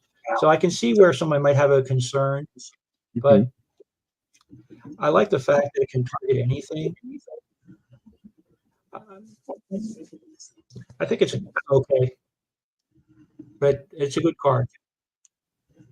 And with regards to the first part of the effect where the vampire is unaffected by long range attacks, that is inspired by a previous commercial release adversary, Kiss of the Vampire. You can kind of see where I got the title for this one now, which also is unaffected by long-range attacks. That being said, the long-range combat round is effectively skipped, although the agents are firing their guns at the vampire, but it just has no impact. However, there are cards in both the commercially released set as well as the Season 4 expansion that do allow for vampires like this one and the aforementioned Kiss the Vampire to be affected by combat cards. Actually, there should be one in this set as well. I think there is. I saw it. Yeah. Yeah. I think it could go up by one. Okay. And my thinking on that is because the activator is agent, so can attack any team. Yes. You have the benefit of skipping the long range combat round, which would have wiped him. I mean, if I was able to get that off, that would have wiped him. And you get to take out an agent for a close range combat. I think those three things together maybe warrants just one extra tick up, but I think he's pretty close. So now, alternately, what would you say to? Because I was after that first playtest, I was kind of looking at some options, and you just pointed out a lot of the areas that we could look at revision. What if I were to replace the agent activator with something more traditional, like motive side or whatever? How do you feel about it if I were to go about that way? Yeah, I think then he's totally fair. Well, then it just becomes another card. Whereas with the flexibility built in, it's pretty cool. What you might do, though, is force him to only block the close range damage on the agent he's actually attacking. So he doesn't have the flexibility of redirecting his damage to a different agent and denying another agent close round combat at the same time. It would also kind of fit with a theme. If you're being attacked by a vampire, you're going to be impacted. So I think its target should be the one who loses its first round, its ability to fight back initially. Incapacitated. Vampires tend to jump on somebody and surprise them.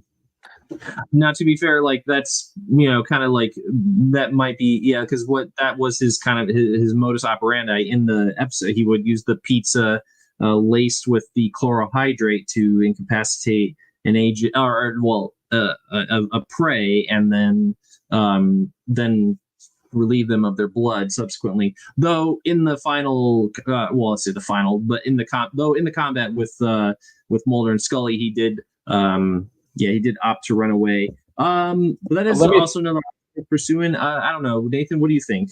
Let me throw this out there. I mean, my team has the unusual advantage of all having more than 3 health, and typically that's not going to be the case. I mean, most teams are going to have, whether it's Burke or Spiller or whatever, or they're going to have, Oh, they're going to have an agent with 3 health. And so, with 6 health for him, there's very few teams, and long range skip, there's very few teams that are not going to make it to that second round of combat. So let's say I've got a team with Burke and Hosting in it, which is a common tournament team, Very common. He's killing 2 agents. Okay. Right? Yeah, if you happen to have 2 agents on the team that have only 3 health, and of course, as you point out, Burke and Hosteen are very weak in combat. Yeah. They each have 1 long range, 1 close range. They're not dishing out a whole lot of combat, generally speaking. And there's a lot of even and Lamanna or other ones. I think the 6 health is, if you do decide to leave it as agent, I think 6 health is a little too high for him. Okay. There needs to be an opportunity for him to take him out before the end of that second long range or a second close range round. Okay. So either we're looking at maybe possibly outside of John's suggestion with revising the effect, we could look at potentially lowering the health by 1. Yeah. Okay. Or alternately, 4 makes him a little too weak. 4 health makes him a little too weak, I think. Yeah, I agree. I think if I was like, I think I borrowed the health from the Kiss of the Vampire, but that card has a cost of 10. But I think that's also largely because it has a wicked effect where it's bringing another adversary into the mix with a witness. So you got like 2 adversaries attacking simultaneously. So I think that's kind of, and again with the long range combat not having any effect on it.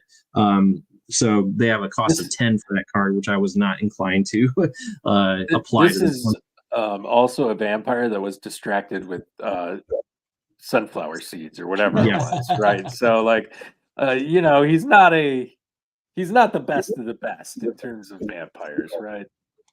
That's true. And we have in this expansion alone, we have 3 equipment cards, sunflower seeds, wooden stake, garlic breadsticks, all of which could be potentially used to thwart him, to say nothing about the fact there's a combat card in there called Seeds of Diversion. So lots of opportunities in this expansion alone. However, I want to actually identify who brought it up. It was Mike D from Canada who raised the point about it being potentially a little too powerful for 6 CP cost. So we've got some options, and I'm glad I have your gentleman's consensus on it too. I was going to pretty much ask everyone who was involved in playtesting when that card came up what their thoughts on it. So again, we're very likely looking at something being revised on it, whether it be the add 1 to the cost, lower 1 to the health, change the activator from agent to something else. We've got any of those possibilities,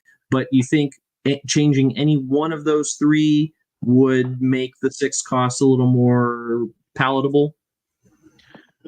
Well, my preference, I think, is the agent and then the health. Okay. We have John. We have very few instances in the commercially released set where there's an activator of agent to play an adversary. The most notable one is Simon Gates, aka 𝐗-𝐅i𝐥e𝐬, from the 1013 expansion, who also had a cost of 6 to play. Actually, well, I take it back. It was an agent, but it had to be an agent believer. Is that right, Nathan? I think the agent had to have that keyword believer on there to play Right. Simon Gates. That's but right. Yeah, you could consider something like that. I mean, make it an FBI activator, maybe. There you go. That's a possibility. Yeah. So we just limit the activator to some degree, because at this point, it's pretty much any agent. Period. Which I'd rather see it go to 3/5. And maybe limit his attack to the person he's blocking the combat on. The incapacitated. Yeah, except I think, hold on, let me refer to, and then I want you guys to get back to the game. I think, though, John, I do have a card from Season 4. Nathan, you might recall Samuel Aboa, adversary.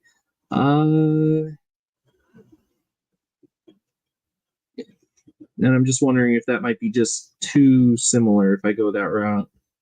All right, we can brainstorm. Yeah, we can brainstorm that one. But yeah, there's an adversary in Season 4 that has a paralyzing effect, and I'll compare it. I'll compare to that while we resume the game. But I thank you guys for weighing in on it, and because it is very helpful feedback. But yeah, so more discussion on that later.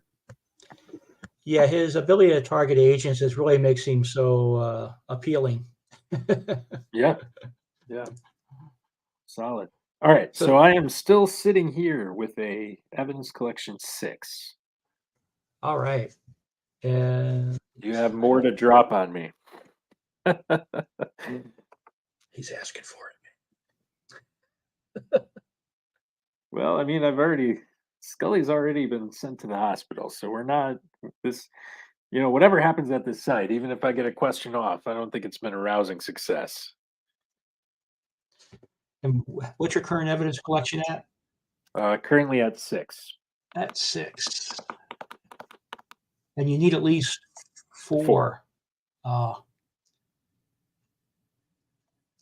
Who's your heavy hitter? They all have 2. So it's not going to matter that much.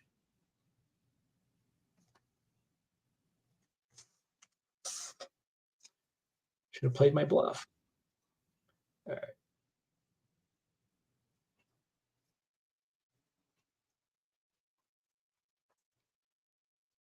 I will not stop you. All right. This time we got a result coming in.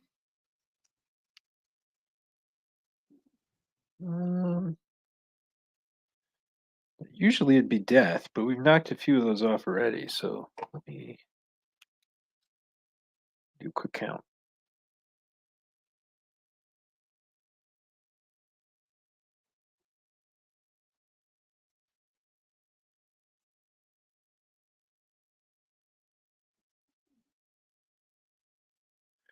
Six insanity left.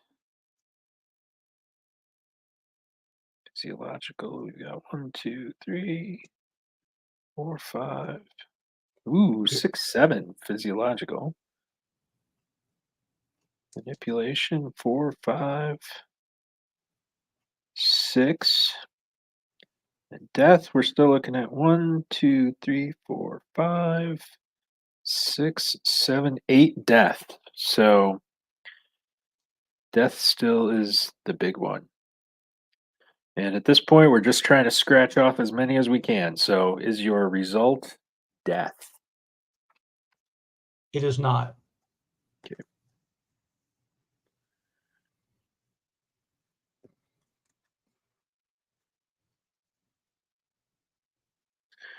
Well, the nice thing is that pretty much clears the evolutionary category.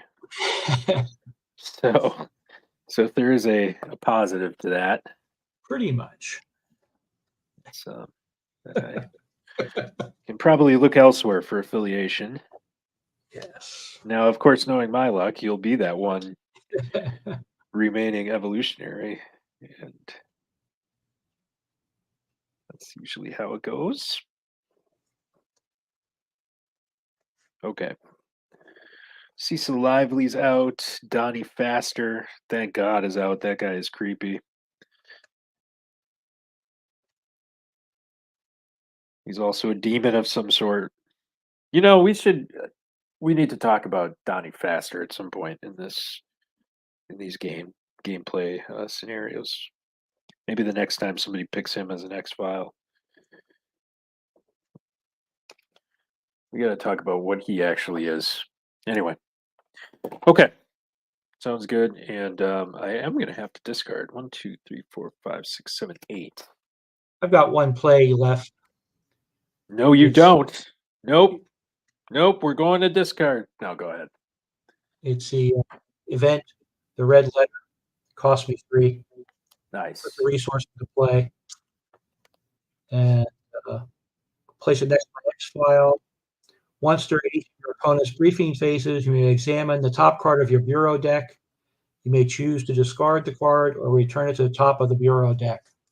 That's a really good card. I love the red letter. Yeah. And I think that was my design. Stephen can confirm like that, it. but that was I approve. Really, yeah, one of the cards I was most excited to do.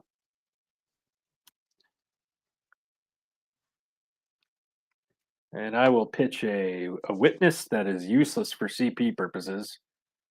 Dr. William Bennett. He's a 2X, which gets me nothing in the CP category. I left out my 2X guys. I didn't like them.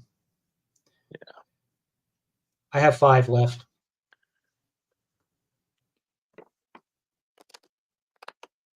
Sounds good. All right, over to you. All right. Draw my freebie.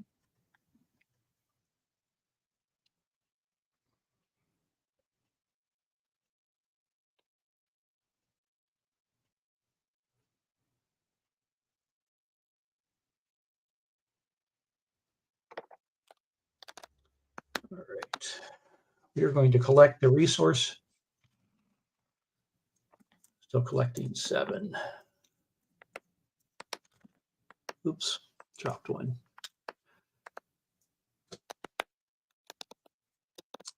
And we're going to buy some cards.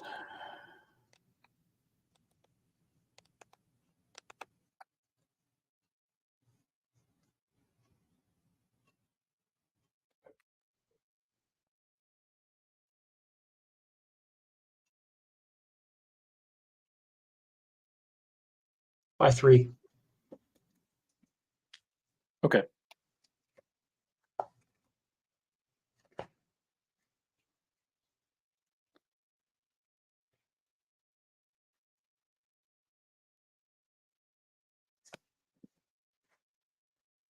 I'm going to pitch the University of Indiana. Sorry, Postmodern Prometheus. And that's going to get me 1, and I am not going to draw any cards.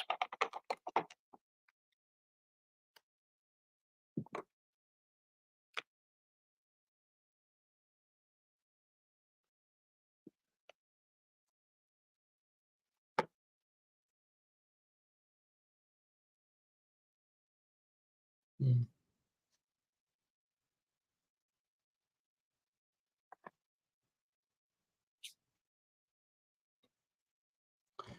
All right, then. Let's go to the field. Well, they're all in the field, but let's pick out some sites.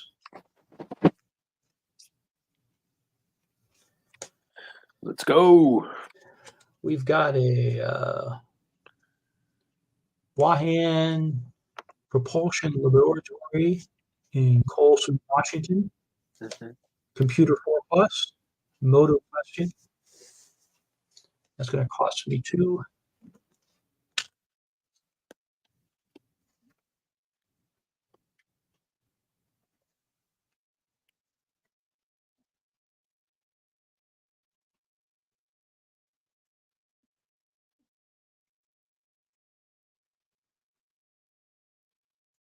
Hmm.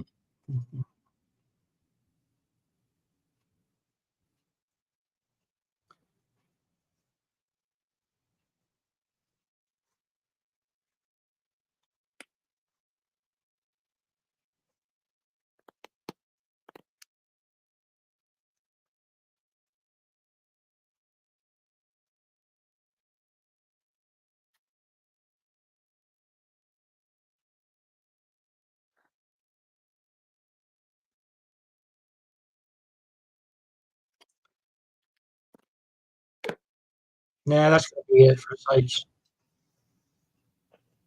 That's it for sites. I think that's it for sites. Let me just double check.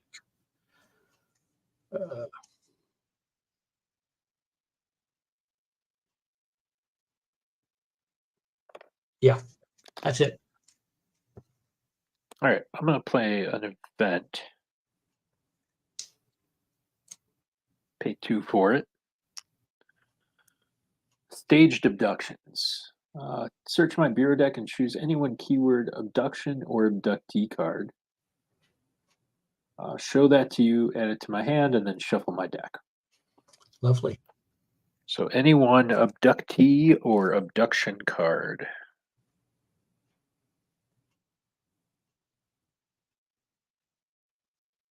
And Steven, maybe you could chime in here. Does it have to be a conspiracy card? Yeah, if maybe you can find a resource point card with either of those keywords, I will be pretty surprised. Because to my knowledge, there aren't any. But I might be, especially with regards to the abductee one, since that is the keyword that I came up with. So to my knowledge, I did not put it in any of the resource ones.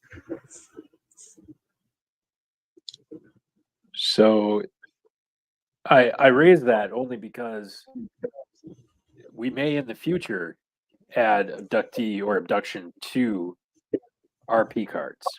And I wanted to be clear whether this card can go get them if we do that.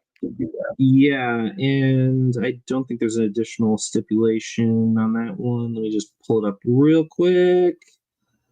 Stage abductions. Show the card. Okay, it's not like one of those where if this card is playable, you can do so for 0 cost or anything. So yeah, it's not a non-issue there.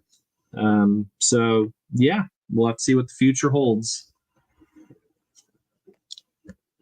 So the answer at present is yes.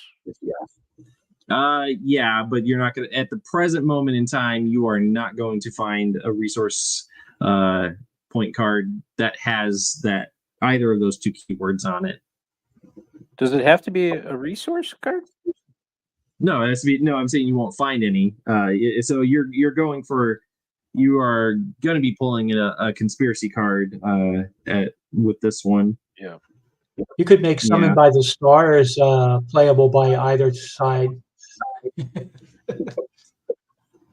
Make it purple instead of red. The stars.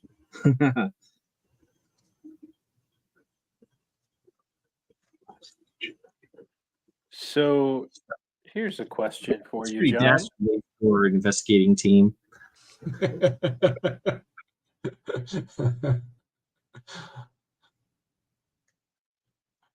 Here's a question for you, John. Yes. Do any agents on your team have an alien investigation or observation skill? Let's take a look. Go to my other screen here so I can pull them up. I think somebody had some. 𝐗-𝐅i𝐥e𝐬 has alien investigation. He might be the only one. So just 𝐗-𝐅i𝐥e𝐬. Alien investigation or observation. He's the only one. Oh, for observation, we'll have some other options. Let's see.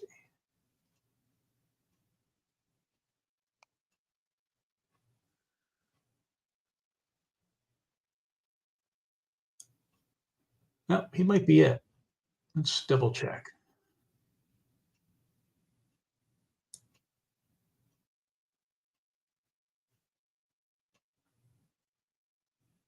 Yep. I'm just seeing 𝐗-𝐅i𝐥e𝐬. Oh, Holly has observation. Okay. She's got bureaucracy, computer. Oh, there she is. You're right. Sorry about my vision. Observation 1. So 𝐗-𝐅i𝐥e𝐬 and Holly. 𝐗-𝐅i𝐥e𝐬 has alien and Holly has observation. Oops. Oh, we do not want to do that. We do not want to do half face up and half face down. Not a good strategy. Let's try that again. This is my hand, to be clear. Reminds me when I was a kid, my dad would do the pick a card trick with me all the time. And it took me a while to figure out that just because I couldn't see what the cards were didn't mean he could. Yeah. He'd hold up a fan full of cards and say, pick one. I'd pick one. He could see them the whole time, but I couldn't. Right. I must have been like 4 or 5. I don't know. He'd get me. Took me a while to catch up. Well, you know, all the magic is sleight of hand in some way. So yeah, this was right staring me in the face. All right, so I'm going to go get Skyland Massacre as my abductee card. Oh, I forget what that evil tricks that one does. So this is a bluff. Agents at the site with alien investigation or observation are afflicted with the keyword abductee and get 2 points of damage. Then alien adversaries may ignore activator requirements to attack agents at the site. Oh, Healing cards will remove the keyword. So it's a pretty bad A card. that's a bluff, right? That is a bluff, yes. Wow. That could ruin your whole day. And that's what I'm getting. And But you're not going to play any bluffs this turn, are you? well, I don't know. All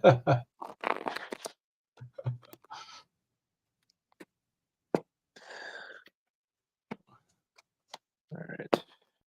I don't know. So that gets added to my hand.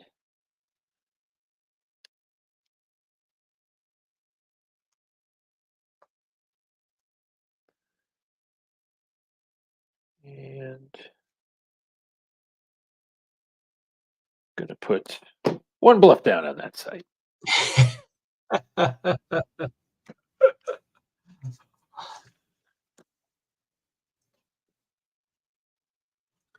Well, I think that given in your current conspiracy pool is what, 6? It is 6. And the bluff costs 5. And it could ruin my whole day. Let's see. Could be modifying my behavior here. That's what conspiracy players specialize in, behavior modification. I may have enough anyway. Let's see what we got.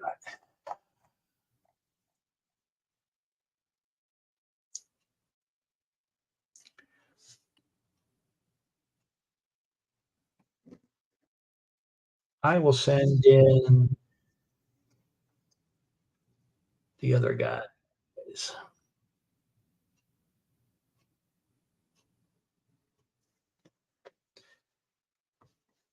So Rice,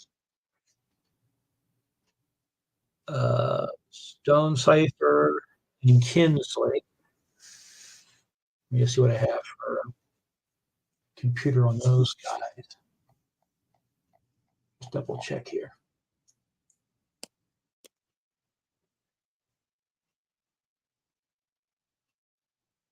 Let's see, Kinsley's got nothing.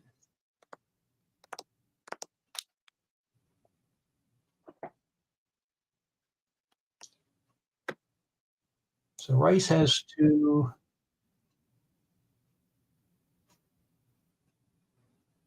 Stone Cipher has nothing.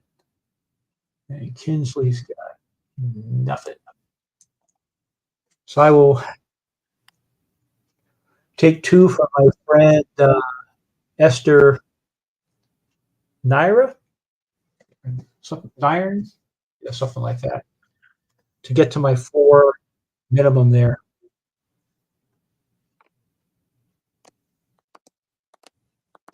Well, we actually have to resolve the bluff first. Oh, yes. Please do. And the bluff is not what you thought it was. It's your suspect is blind, which I will not pay for. This negates a keyword observation card. A true bluff. Yeah. Well, it was effective in modifying my behavior. And let me ask what your agent's combat skills are. Well, the people who are actually there. Those are the only ones I care about. Yeah. We've got 2, 4, 6 long range, and looks like 5 close range. Okay. All right, burn your token, and you can ask your question. All right. A motive question.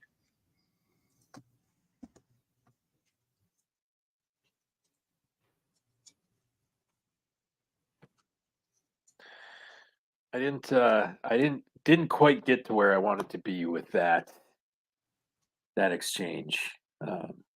Thankfully, I was feeling pretty. You did what I hoped you'd do, which was I fell for the bluff. Keep those 2 agents back, but I just unfortunately Rice has a little too much combat expertise there. Yeah. While those guys are at this site, I do have a card I need to play called since a successful. Let me just make sure this still works.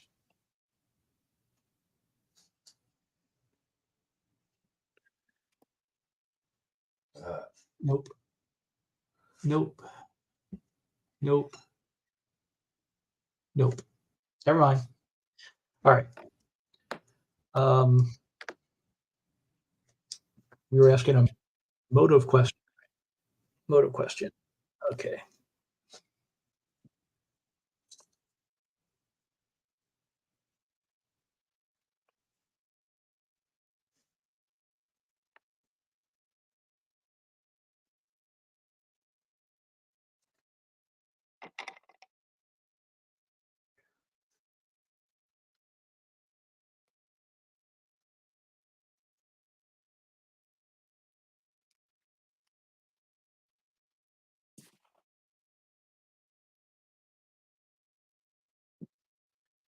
Pretty balanced.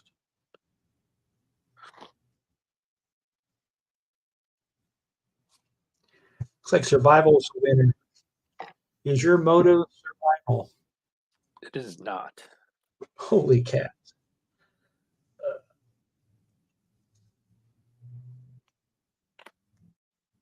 You're only at 4 or 5 questions with no answers. I won a game once that I think I had 9 or 10. Wow. And I was like, am I ever gonna guess this X-File?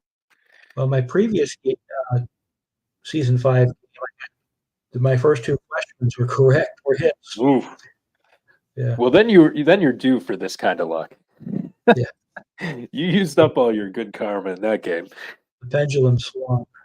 That's right.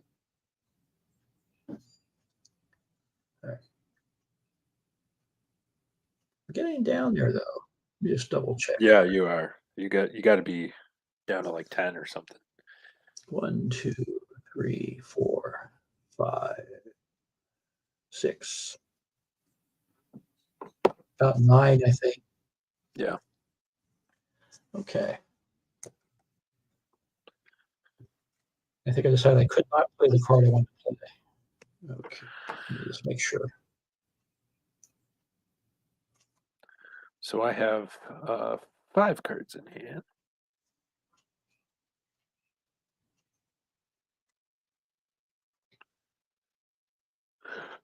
Ooh. I have 8. That's what I like to hear. I know. You messed up my plan.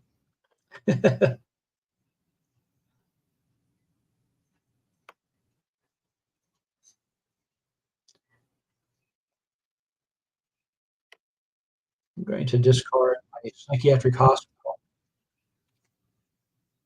Nice.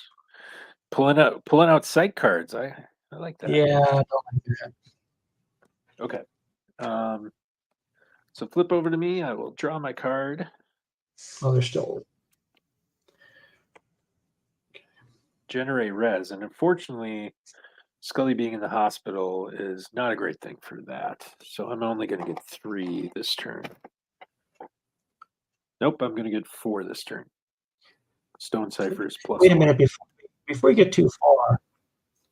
At the start of your brief phase, I think I'm going to hit you with a blight. With the what? A blight. What is that? No res. Opposing agents in the field section of the table generate no res this turn. So I don't get any of that? Well, unless they're in the bureau. Well, they're not. Okay. Or there is a special card where they can generate when they're in the hospital, but I don't think you've played that one. In the interest of playtesting, I'll allow you to rewind the clock, John. I thought you're still in your briefing phase. It says at the start, right? Yeah, at the beginning of your briefing phase. But you're talking about collecting red. I thought that was hook me up. Well, you're so beginning of your briefing phase is the card draw. Okay. So you actually have to. So I think if we're going to do it in a tournament setting, that's one of those that you got to be right on the spot for the timing, right, Stephen?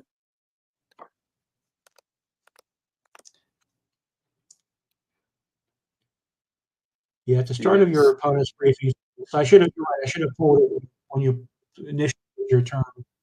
Yeah. Now when you start talking about res. Now you, to be fair, as the conspiracy player, You know, you actually control when the turn shifts. So you'll say end turn, and then you could drop that immediately. You know what I mean? So I think that's actually better in that way than like relentless pursuit or red tape, where you've got to weave the card in between your opponent's actions. Yeah, I agree, because with the two you just mentioned, it has to happen at that point after they've generated resource points, but before they're picking up cards, which is such a narrow window. Whereas with this card, yeah, you pretty much you have to play it prior to the investigating player adding the resource points to the pool. To your point, Nathan, if this were a tournament, it'd be like, yeah, sorry, just a little too late, which is why for me, I get frustrated when I miss out on that chance to play either red tape or relentless pursuit. It's pretty annoying. But yeah, pretty much from the time like the investigating player draws that free card to kick off that briefing phase, then it's like, boom, slap that card down. Because yeah, if you have any, and of course, well, obviously you want to take note of like, okay, where's my opponent's agents? Because obviously you want to play this card when they're in the field as opposed to the bureau. So if you get this card in like your first hand, like first round, you're like, I can't even play this card then. It's not even worth it. And I'm not Alistair. That card is incredibly irritating. And if people, we're playtesting, so it's fine. But if people misplay that against me in like a casual game, even, I'm gonna say, take it back. Oh, that's infuriating. How much did that cost, John? It cost $3. It costs $3. Do you think that's a fair cost? And it's only agents in the field. It's not all across the board. Yeah, I mean, but that's where agents will be most of the time. But I don't think it's unless you're doing like a bureaucracy team where you're running like Skinner, Blevins, and the bureau, keeping them in the bureau. Great. And I almost did that with this deck, to be honest. Yeah, it's true. You did have some bureaucracy agents coming up there, so yeah, it's possible. So this is one where the bureaucracy team would actually not fare too bad. Yeah, it's one of those cards in the set that I had in last time as well. I mean, we played it with last playtest. It's a strong card in this set because it's very irritating. It does shut down resource generation. Is it? Yeah, it's a dick card. It's a dick card. Anything involving affecting resource points to me is a dick card, and this is my dick card for this expansion. That fits the bill. When you're messing with the other guy's stuff. Yeah, but it's not. I mean, put it this way: sinus cavity costs 1, and can end up hamstringing. It can wind up hamstringing the investigating player for the entire game. So, like, I don't feel like this is miscosted. It's just a feels bad card for me right now because I can't do all the shit I wanted to do. Yeah, and it's not like red tape also costs 3, and when it gets played in that briefing phase, and you're not able to buy any cards, and that can pretty much be a turn ender as well. Especially if you're in a situation where like, oh god, you're starting the briefing phase with like 1 or 2 cards in your hand, and like neither's a sight. That red tape goes down, and then you're like, okay, my pool's pretty much depleted. I can't do much with that. So yeah, that's kind of where I went with my thought on the 3 cost was like, well, want to make it it's somewhat comparable to red tape in that it can be a pretty devastating blow in the briefing phase. Now, that being said, it would have been worse if I had Scully in the field for this turn. So that was one nice thing that I dodged. It was only going to be 4 res instead of 6, but okay, sounds good. Sounds good. Good use of Zuckerman in just a moment. Yep, that's right. So so that's good. So I'm not going to generate res. I'm going to sit with my 1, and I'll pass over to you to buy and sell. I am a little deficient here at my conspiracy. I'm going to give up my Seeds of Diversion for 3. And I'm tempted, but I want to see how it plays out this one. But this Digging Up the Past is a great card. I was hoping to play it, but I'm going to stack it for conspiracy point tokens. It's good for 4, for a total of 7.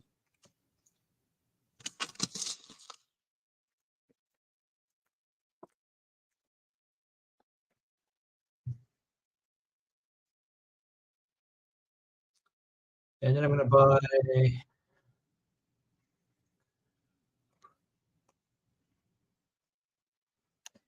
digging up the past. 3 cards.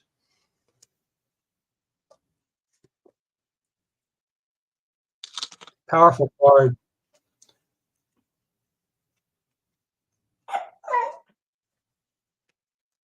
That's my dog, if anyone hears whining. He says, let me out. Let me out. No, she just wants attention. She doesn't like that I'm paying attention to other things. And sitting in her space to do it.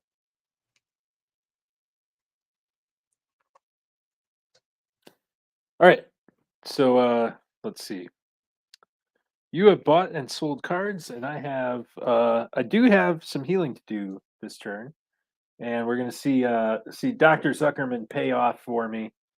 Scully's gonna heal 2 because of her 4 health, but she's also gonna heal an additional 1 from Dr. Zuckerman.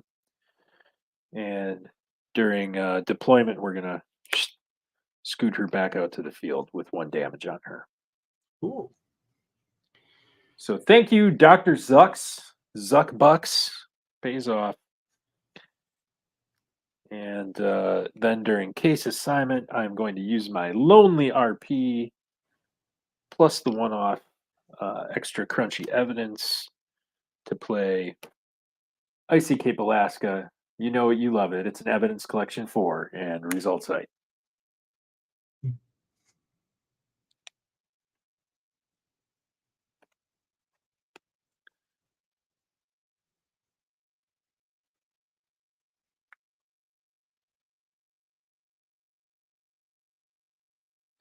Yeah.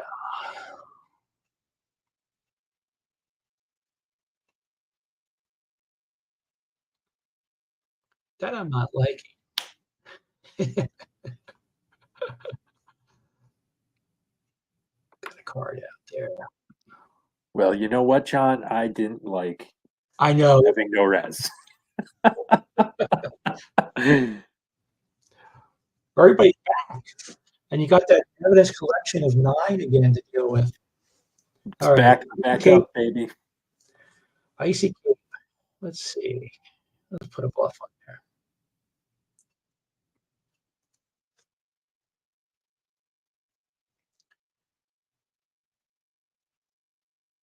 Let's see. You got that guy. That guy.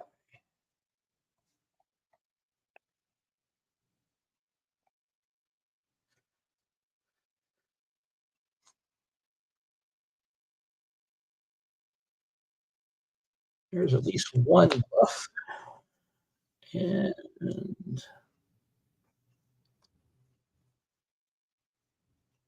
that might be it. Did not count correctly.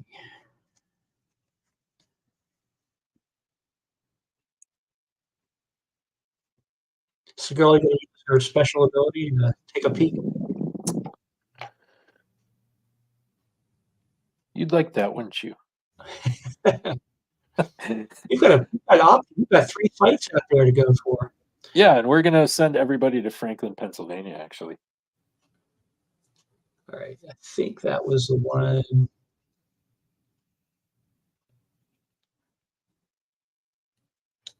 Let's see which one.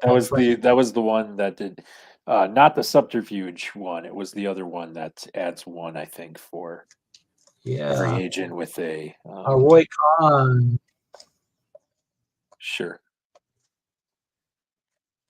Each agent without a bureaucracy skill. Which is going to be only Scully. So it goes up 5. 5.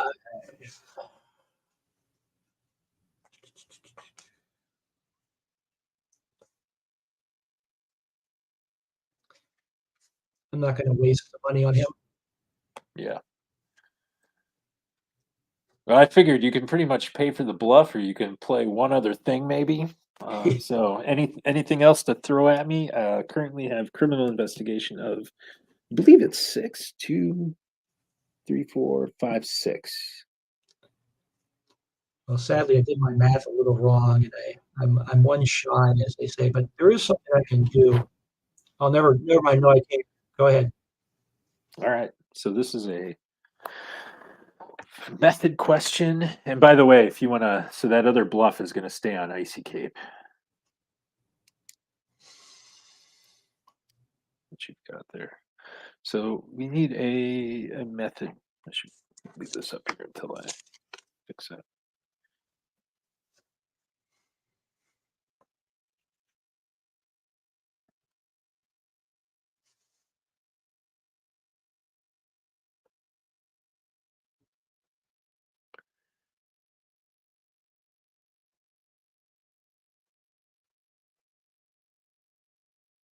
So what can we do?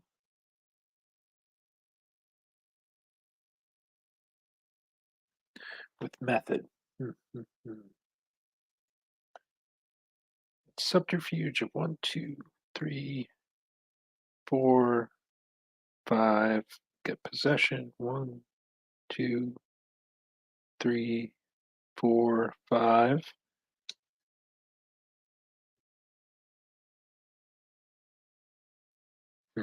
Manipulation. 1, 2, 3, 4, 5. 5's all around, I guess. And threats. 1, 2, 3, 4, 5. So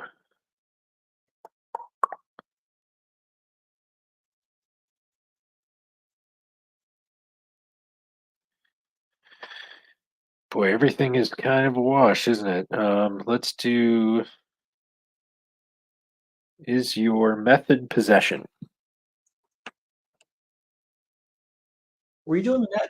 Was that a method? Okay. That is a method say, yeah. Method possession. No, it is not. Okay. That's right. Icy Cape was your result. Yeah. That's right. Okay.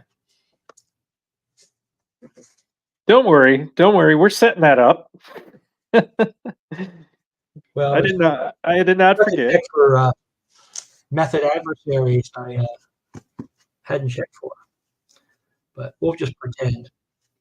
So no Warren James Dupree, no BJ Morrow.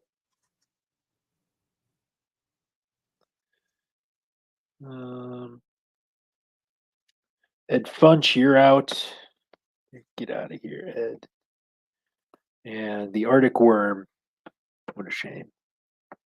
I just watched The Thing the other night. Oh, great The, the inspiration for that episode. So was this the original version or one of the remakes? no, it was the 82 John Carpenter. Yeah. I think that was 82. So let me just make sure I got all these. Possession was the. Yep. Okay. All right. This goes bye-bye, and I've got 5 cards. Only 5 cards in my hand. I have Sad, dilapidated 5 cards.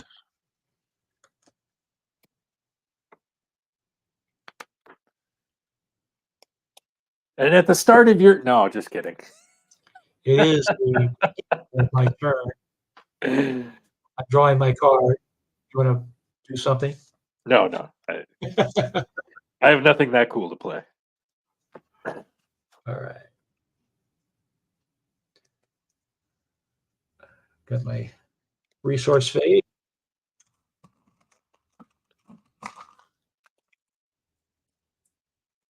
It's in the future.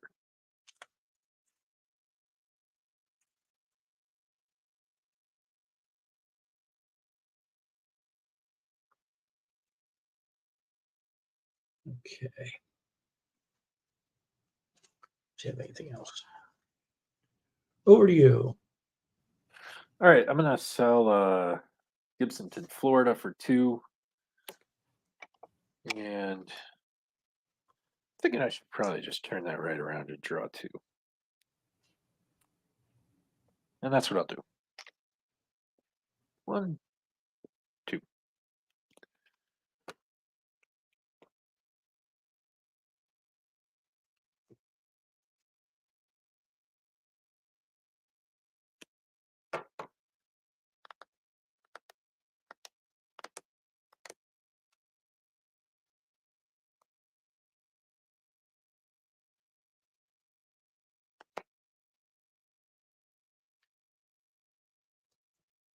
All righty. Let's go to Ellen's Air Force. You see me. Ooh, a little more bureaucracy. Yeah. Let's see what else I got.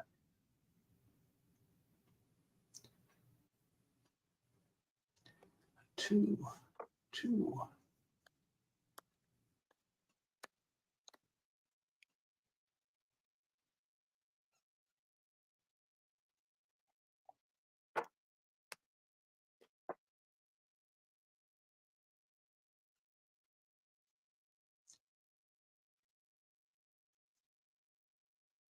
Yeah, I think we're going to do Ellen's Bureaucracy 4, affiliation question, cost me 2. And we're also going to go to Vancouver, British Columbia, Bureaucracy. Well, wait a minute. Shoot. Do it. I don't think I can have enough for Bureaucracy. Well, maybe. 4 method questions.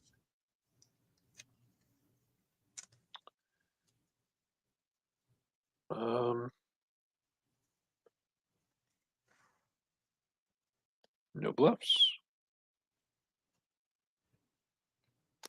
No bluffs. I thought you were going to bring out your big gun.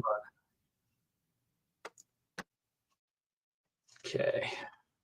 I think it behooves me to see how you split your team up before I start throwing stuff down. That's great. You can play a bluff if not face down. Shouldn't forget that.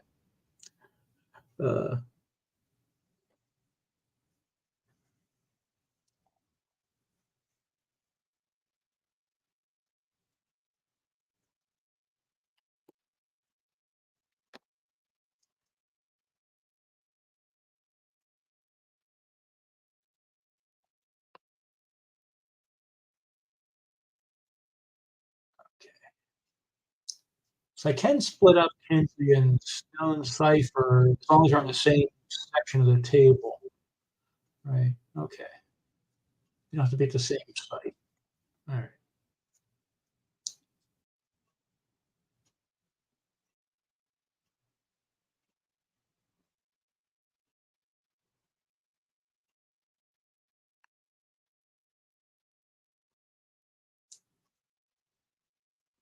So we're going to send 𝐗-𝐅i𝐥e𝐬 and Kinsley. Where is he here? To Vancouver.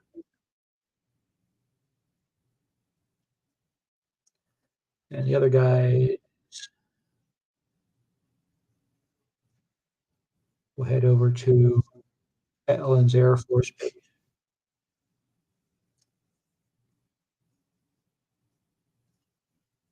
All right. Which one would you like to do first? Let's do Ellen's. All right. Remind me of the keywords there. Affiliation and Bureaucracy 4. I haven't got to ask any affiliation questions yet. That could be fun.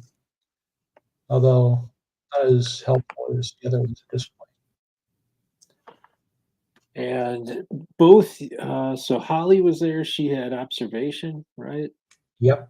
These are observation girl. And who had alien investigation? Our guy 𝐗-𝐅i𝐥e𝐬 at the other site. At the other side. Now I don't really feel like paying 6 just to deal. Just to deal. What? 2 damage? It does give him abductee keyword. It does. Could hammer Holly on that. But now we'll give you that one, and we'll draw the battle line at the next site. All right.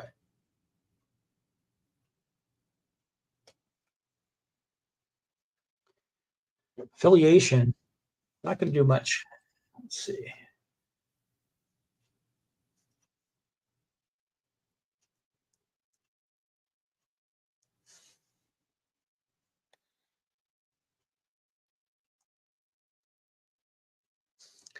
Looks like the big winner is down here at the bottom. Is your affiliation occult? It is not occult. God.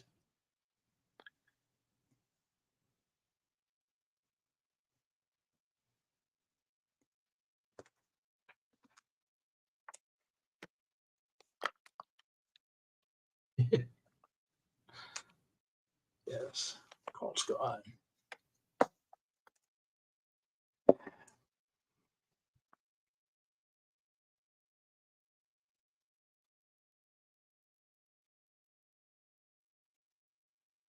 You're ready for Kung Fu at that site.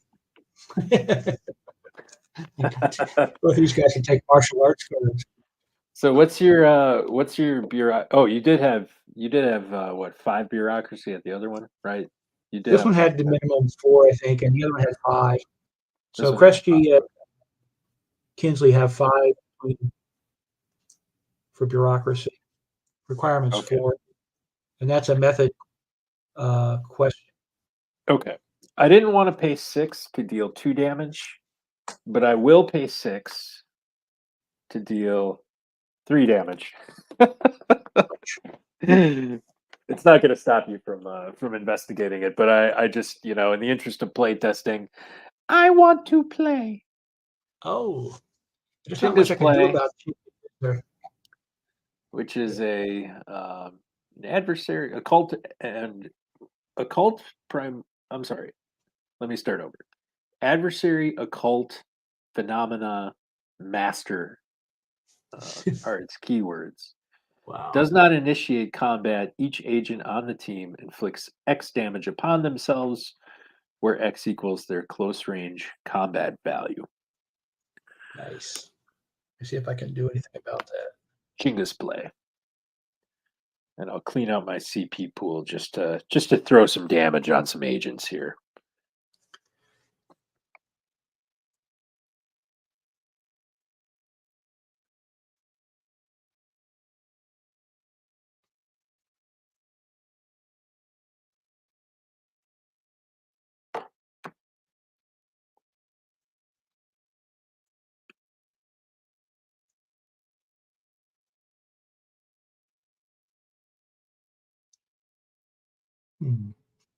They see the doll. They decide to have a tea party at the interagency luncheon and pick up 5 resource points. What does that do? It's called interagency luncheon. So if you have an independent agent and a FBI agent, you can spend 1 and net 5 resource points. Oh, okay. It's pretty cool. It's like a hard evidence, but it's cheaper, but there's certain requirements to get it. Yeah. I mean, you have to have an independent spreadsheet and an FBI guys having lunch together. Okay, so you're just getting RP is all you're Yeah, I'm just taking RP. So, I'll take my damage. you pay 1 to add 5. Yeah. So you net 4 out of that. Yeah. Okay. Just to use the card and do something. All right. How do you want the damage to go? Each of them takes let's see. Yeah, whatever their close range is, that's the amount of damage they take. 2.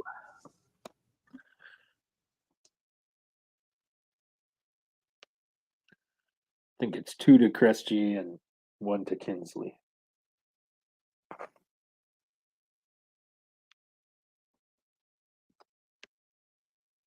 Correct. All right. Not something I would usually burn to do that little damage, but we're in playtest mode, so let's Yeah, throw them down. I couldn't do the agency luncheon last turn, so I thought I'd do it this turn. It's a tea party. Let's play. I love it. All right, and you still are going to get your site question off there. Yeah, do a method here.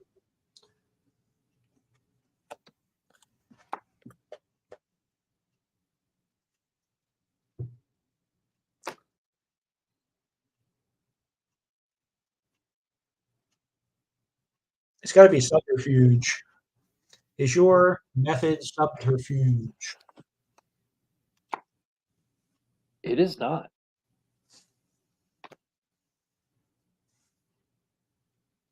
That's going to really narrow it down.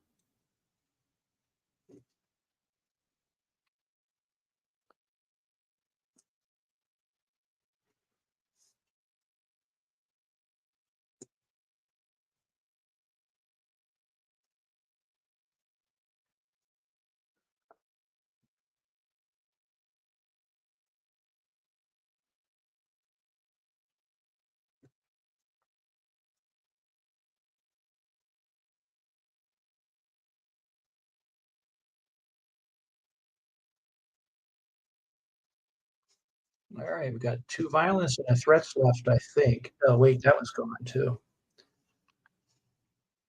So I've got threats, violence. They really go hand in hand, the two of them. Threats Yeah. and violence. Assault and battery. Let's see. Well, Would you hazard a guess? Well, Or since play we're on? playtesting, and there's like 2 left, we'll go another turn here, see what you can do. All right. Sounds good. I'm down to 1, 2, 4 cards. And I believe I have 5. I was going to say I believe I have 6, so I'm glad I kept my mouth shut. Okay. One thing I keep forgetting to use is my red letter. You do. During each of your briefing phases, I can examine the top card and throw it away or keep it. So it is now my briefing phase, and I'm drawing my card. You're too late on. You're still in the briefing phase.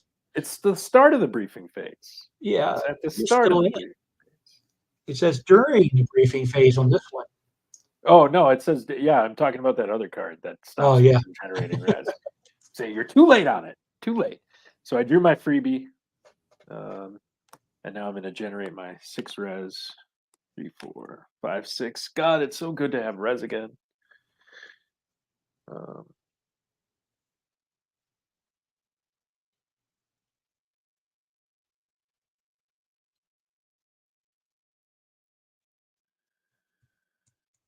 And I'm going to draw.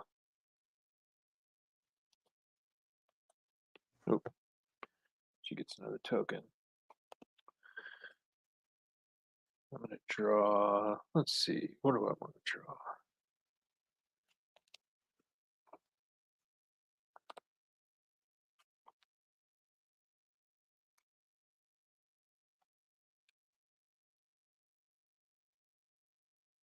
Two.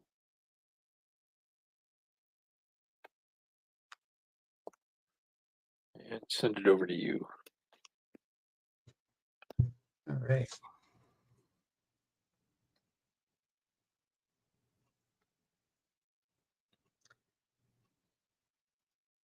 That's kind of sad.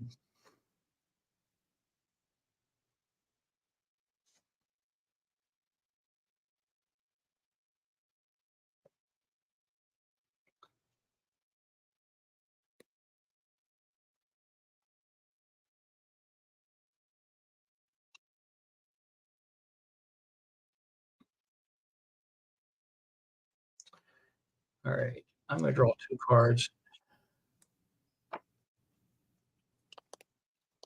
I have nothing to sell. Okay. Down to 3 conspiracy points. You might have a quick run of it here. So how many cards in your hand right now?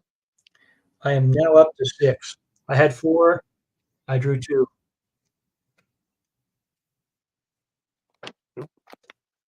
Which I paid for with my diminished 2 people. Okay.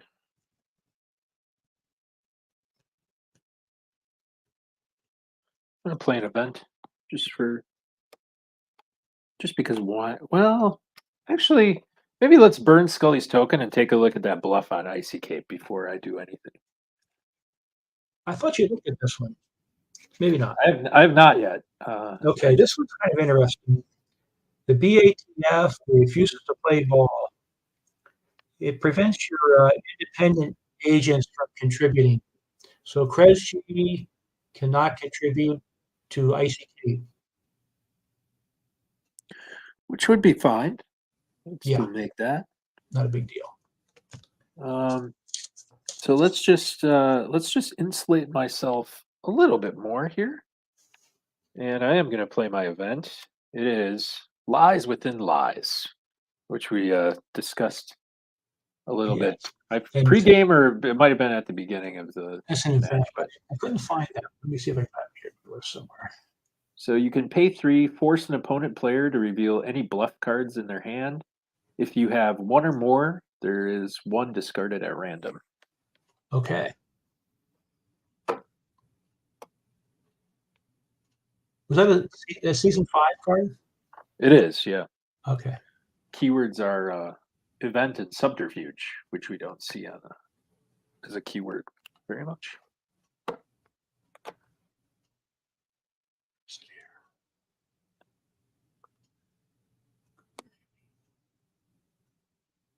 Here it is. Well, I do have bluff cards. I have everybody's favorite armed robbery. And that's about it. Well, I guess that random bluff is actually a targeted discard. Yeah. All right. So what did that one do? Just for the sake of it steals resource points from you. Can take up to 3. If you don't have any weapon equipped on one of your guys, for 1, it takes 3 from you and gives it to me. Wow, that's a good bluff to get rid of. Yeah, it's annoying. It is. I can't quite get it in focus there. Okay. There it goes. Wonderful. So I have no healing or requisition. Deployment, they're all in the field. No case assignment. We're just gonna hit Icy Cape with everything we got. All right. Your independent agent is not going to be doing his skills. I'm going to spend a 2 just because I can. I don't care. Okay. And this is I've had this card in my hand. Well, since this is playtest, we'll talk about this. I've had Influential Patron in my hand for quite some time, and I've just been kind of like, when would I ever use this? And this is the spot where I would use that, because I could change his. I could change. 𝐗-𝐅i𝐥e𝐬 has a bureaucracy skill of 2, so I could change his independent keyword to. All right. I don't know, whatever I wanted. Subterfuge. Hell, I could make him an abductee for a turn if I wanted to, but I don't have the RP to pay for that. So 𝐗-𝐅i𝐥e𝐬 is out of this skill track, and I'm still looking at 6 evidence collection. You are, I believe, out of CP, right? You have 1. I have 1. 1 CP. Can you get rid of one of my agents? I'm sorry, you need to get rid of 2 agents with 1 CP.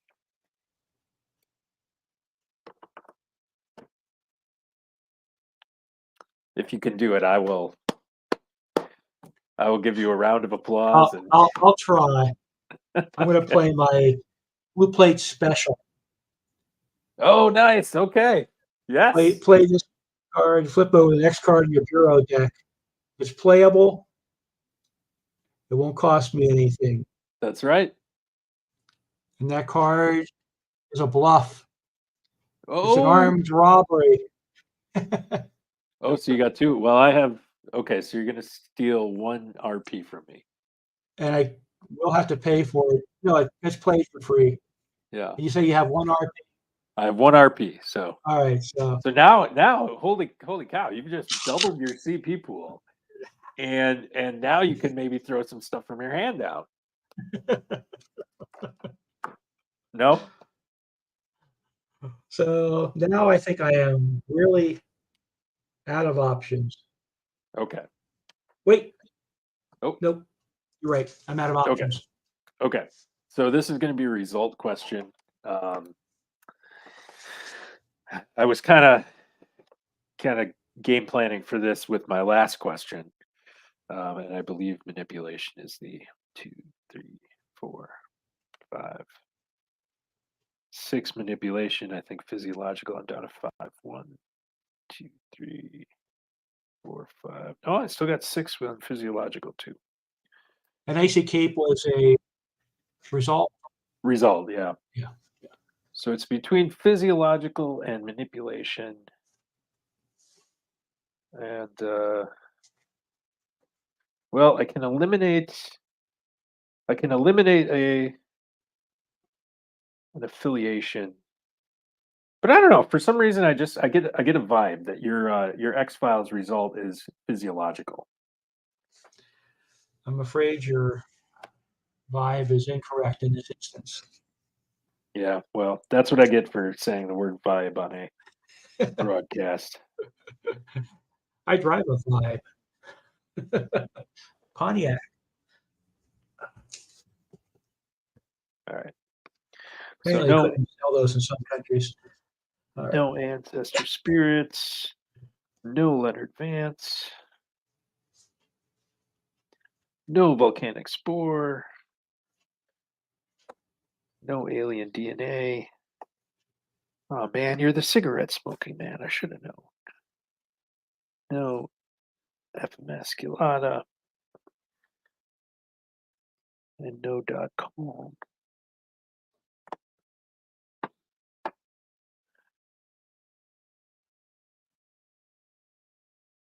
And I don't think you have my result yet. And you got me what, down to 2 X-Files? Correct. So we're gonna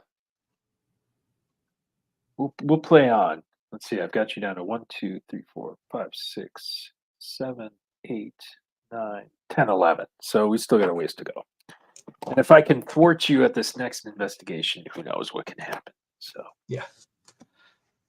All right. So that's what we'll do. And I'll pass turn, and I have I'm down to 4. 6 cards in hand.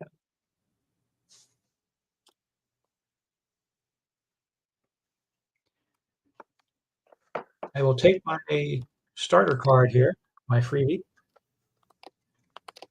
Give you a chance to react while I look at my cards.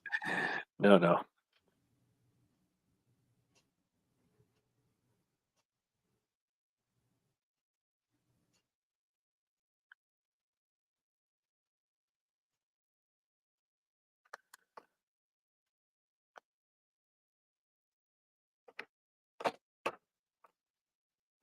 I'm going to play an event.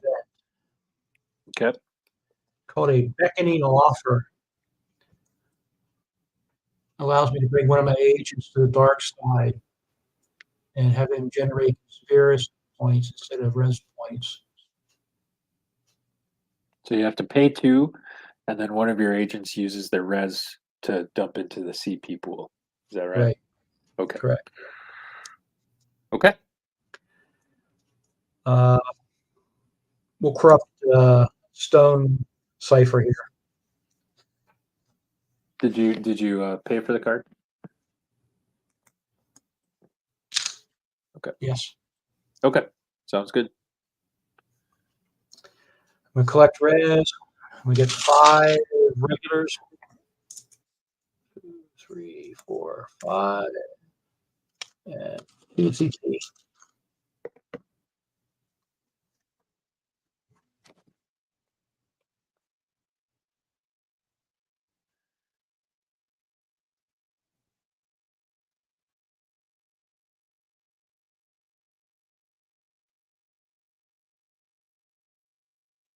Oh, this is kind of limited.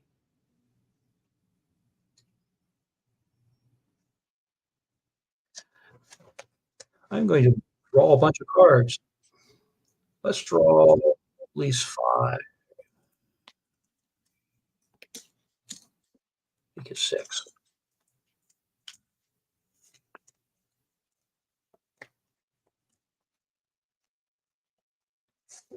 Over to you. All right. I'm going to pitch Influential Patron for 2, Gales Tells His Tales for 2, Matheson for 3 to give me 7 CP.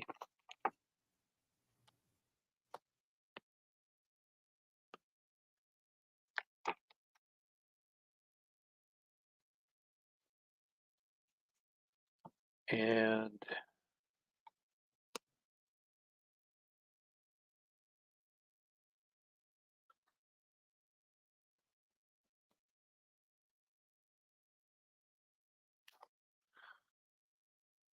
let's see.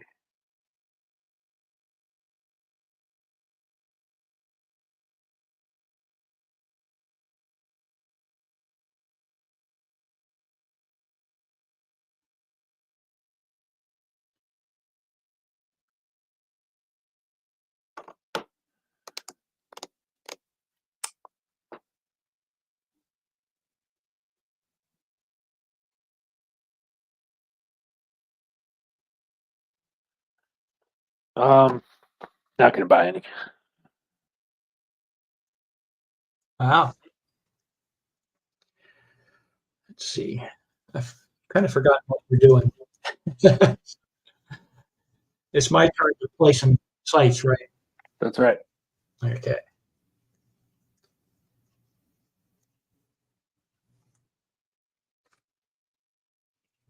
We'll throw Tracking the Killer, which is kind of like a movie site.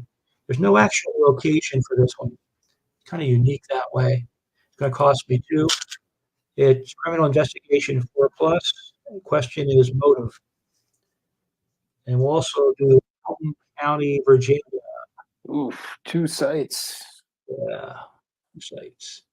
Now it's going to cost me 2. There's got all this free stuff over here. And it's computer and motive.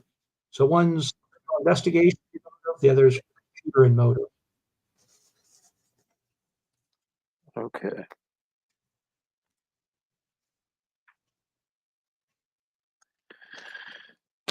No bluffs.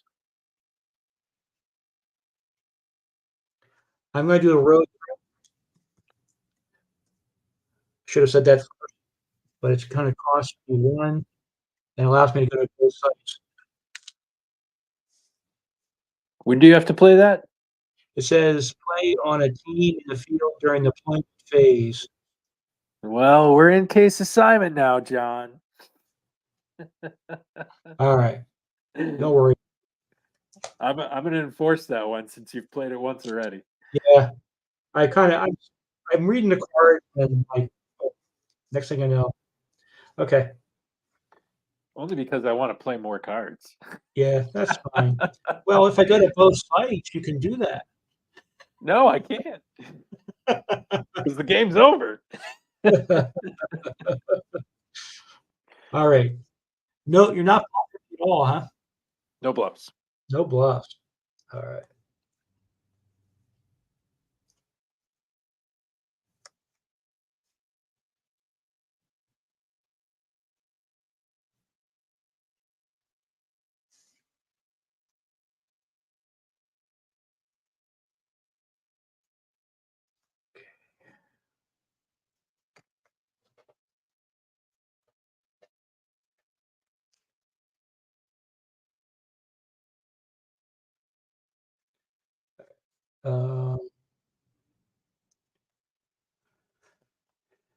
Let me see what I got here for my guys. I'm going to split my team, I think. Give you a chance to pick off some low-hanging fruit. I'm not sure. Not sure I'm going to have what it takes to survive this turn anyway.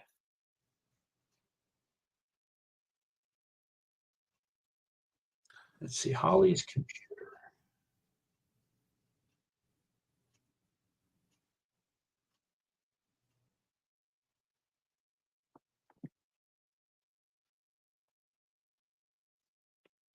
see. Holly, Cresty, and Bryce.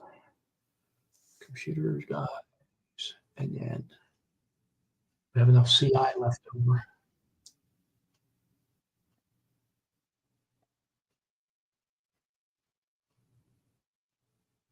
One, two. Can't do it that way.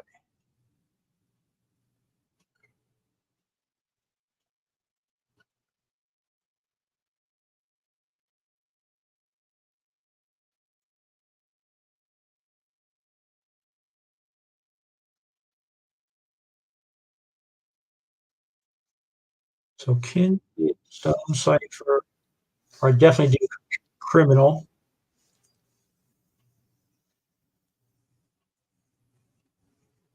And they're going to be joined by Rice.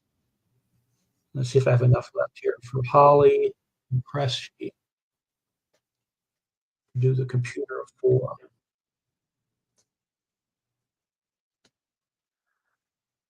So we've got these 3 guys tracking the killer, and Holly and Cresty going to Loudoun County, or Loudoun County, Virginia. All right. Which one would you like to do first?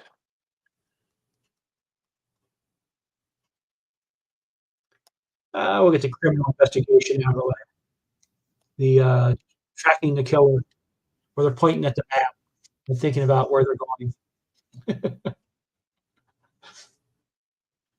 And how much criminal investigation do you have there? I think I only have about 5. Let me double check.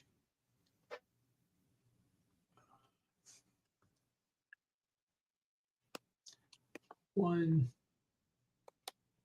2, just 4, just the bare minimum. And who's contributing the most? That would be Rice, I think. He's got 2. Yeah. All right. So we're gonna hard drop a bluff for 4, courage in a bottle, to decrease all of the skill levels on 1 agent, your choice, by 2 for this turn only. And we'll throw that on Rice then. And that was an event, or a bluff. Bluff. Okay.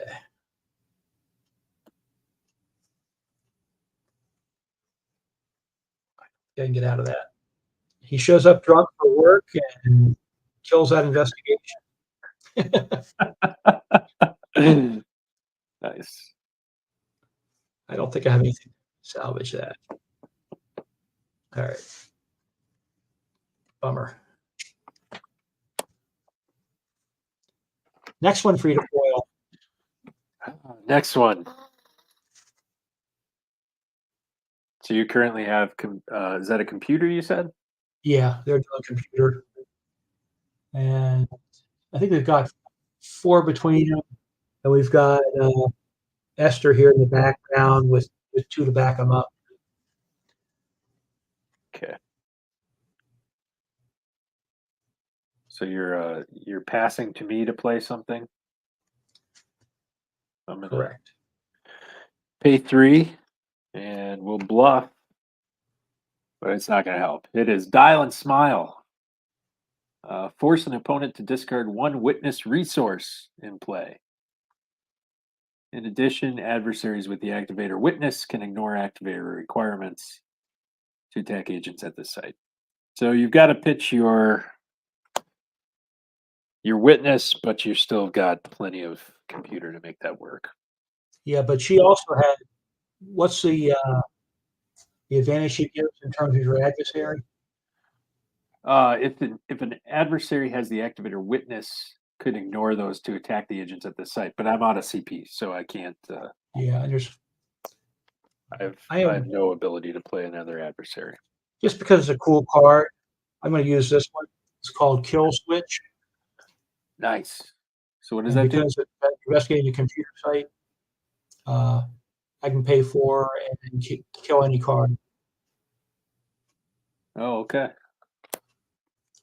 So is that like the Erlenmeyer flask effect? But for subterfuge and computer sites? Evidence collection and computer. Oh, evidence collection and computer. Yeah. Okay.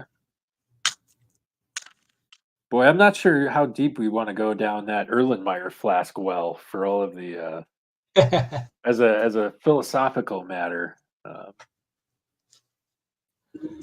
No, that's a good point to bring up, Nathan. Yes, to your point, that is a basically a variant of the Erlenmeyer flask, but in this case for computer and evidence collection. That's the only one that I've included in this expansion. I did not choose to do that for season 4. Yeah, so but that is a point worth making. I know Guillaume's leaning heavier on that for his upcoming expansions, but for the kill switch card, I just I was kind of looking for something that packed a pretty decent wallop, and that's what I came up with. But it is worth noting if we how that will affect deck building if we do continue to utilize all of 11 of the possible skills available. Right. It's kind of just there are some cards I think that were clearly a little unbalanced from and we've talked about unexplainable time loss as kind of one of the key cards that I don't think we want to replicate for each skill. So yeah. It's a card you have to play against. Well, yeah, I mean, otherwise your conspiracy content in your decks is just going to be 8 versions of unexplainable time loss, and that's not really that interesting to me. We certainly had other situations where we've felt okay with, like, where how we have those bluffs that change the site prerequisite to like bureaucracy 3, observation 3, subterfuge 3. We've pretty much been okay with that, which I think is fair because that's it's not, I wouldn't say it's not altogether innocuous, but it's still like a fairly cheap, effective bluff. But as you said, like this particular card packs a pretty hard punch, and he says it could be an over and to your point about it being a bit over. Did you say overbalanced or overpowered or both? I think I used unbalanced and overpowered. Unbalanced. Yeah, and that could very well speak to why that rare Premier Edition card was removed. After that, it did not show up in the Truth Is Out There edition. They pulled like 30 cards and removed them from Premier, and that was one of them.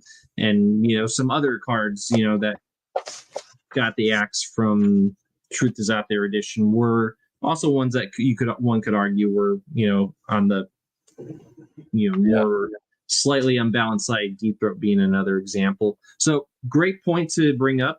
Again, welcome feedback from all those tuning in, and of course the other playtesters. This is the first time we've seen this card played in these 4 playtests up to this point. I think it's been previously just getting sold for conspiracy, I think, if I recall, but I think we haven't seen it actually played as of yet. Well, that's the other thing, right? As a 4, so I think as a 4 cost card. Mm-hmm. That can negate any card in 2 different skill checks. It's a little powerful for me, and I understand that it replicate. What's that? It just like Erlenmeyer flask costs 4. Yeah, I know. It's got. I mean, it has precedent there. I understand. It's a strong card. Yeah, but it might be just a little unbalanced for what we're doing here. And I think, again, like you said, the fact that they took it out of the second expansion, second base set, I think probably speaks to that.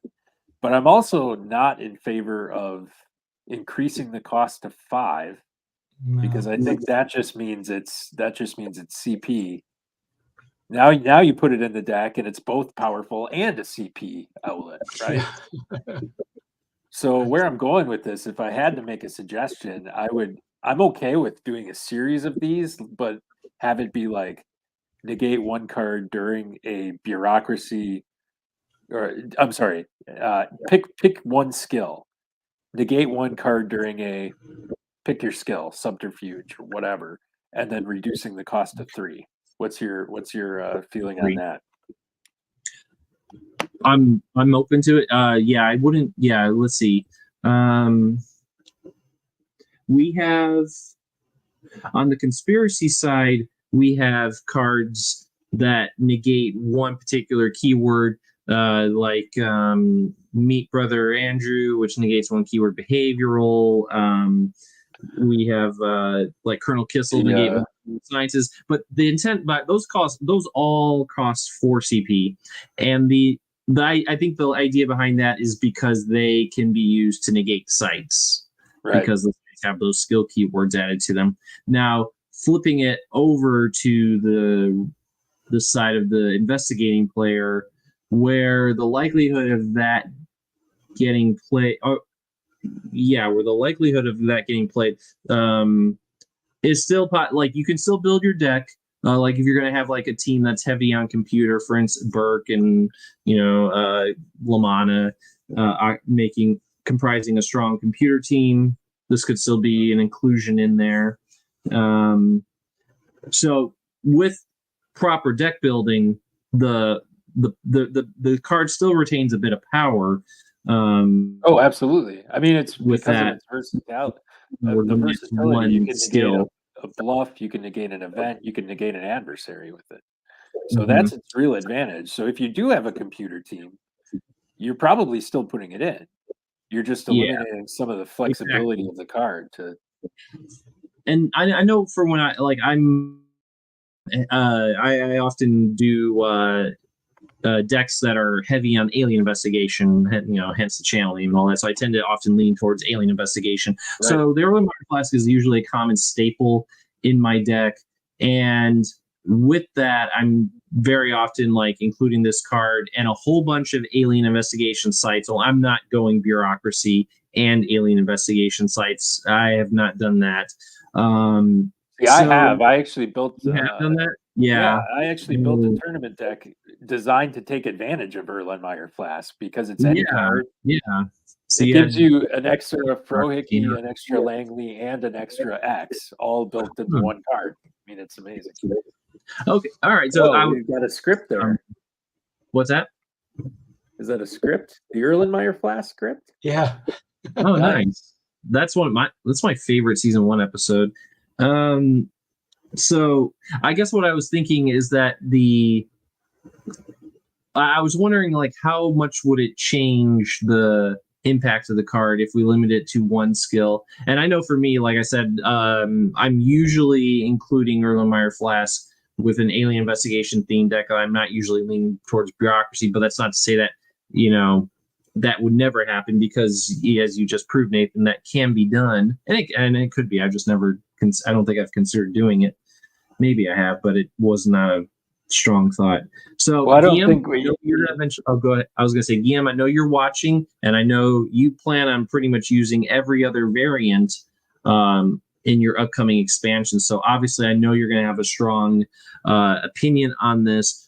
But I do think it's a valid point to bring up before, and especially now, before we decide we want to kick off any further and have some of these other cards be out there. Sorry, Nathan, I didn't mean to interrupt.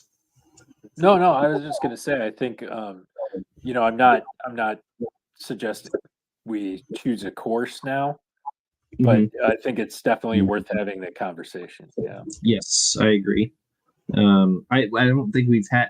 I think we haven't considered the opposing side of it to this point, but we did during the playtesting for the Fight the Future expansion, when we were seeing all those variants of unexplainable time loss, and we thought this is not. I was like, this is we gotta put the brakes on that. Yeah, like, this is the right way to go. There's not just because it would be an oversaturated deck with with that card effect, but also because it just doesn't feel very inspired when you have an expansion that is in which the conspiracy side is largely leaning on variants of unexplainable time loss, which has presented so many problems for us, both in tournaments especially. So I think it is a valid point to think about this from the point of view of like, what, for one, is it an overpowered card? Secondly, does having all of these variants of this overpowered effect peppered throughout these expansions. Is that is it disingenuous of us? So again, as you said, Nathan, we're not axing it at this point, but worth having a conversation, and I definitely want to hear GM's input on that. Yep. Sounds good. Now, John, I believe you're about to defeat. Yes. Yeah, I think it's a strong card. And I understand your concern because of the Erlenmeyer Flask is also a strong card. I think sometime we'll have to do a tournament. We'll have a quest for the Flask tournament to get the signed Erlenmeyer Flask from that collection. 𝐗-𝐅i𝐥e𝐬 on all those? Missed the false leads. He didn't get that one signed. Oh. Yeah, I have a few. I had him sign at least a Deep Throat. I think maybe one other at File Fest. So. Oh, now I got to chime in again because John made a point of bringing that up.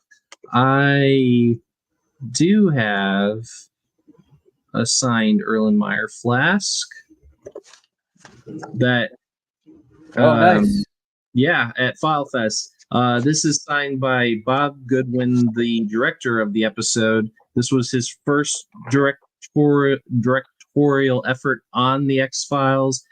He went on to direct Anasazi, Talitha Kumi, Gethsemane, The End. Like he was Good the stuff. guy. He would always do the season finales. He was the season finale guy for the Vancouver years. He also directed One Breath.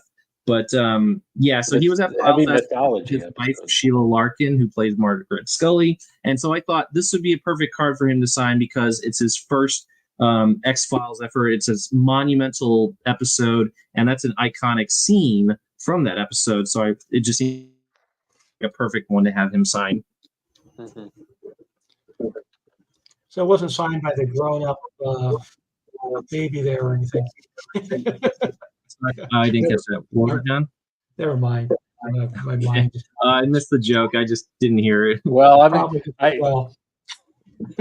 feel a little left out about the showing off cards, so I'll get to mine after the episode.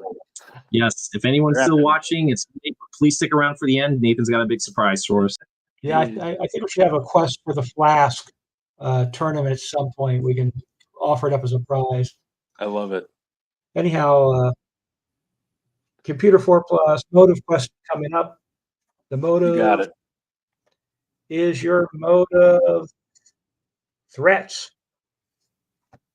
It is not threats. Is your X-File? Oh wait, motive? Hold on. Isn't threats a? Hold on. Threats is a method. Oh, sorry. Asked the wrong question.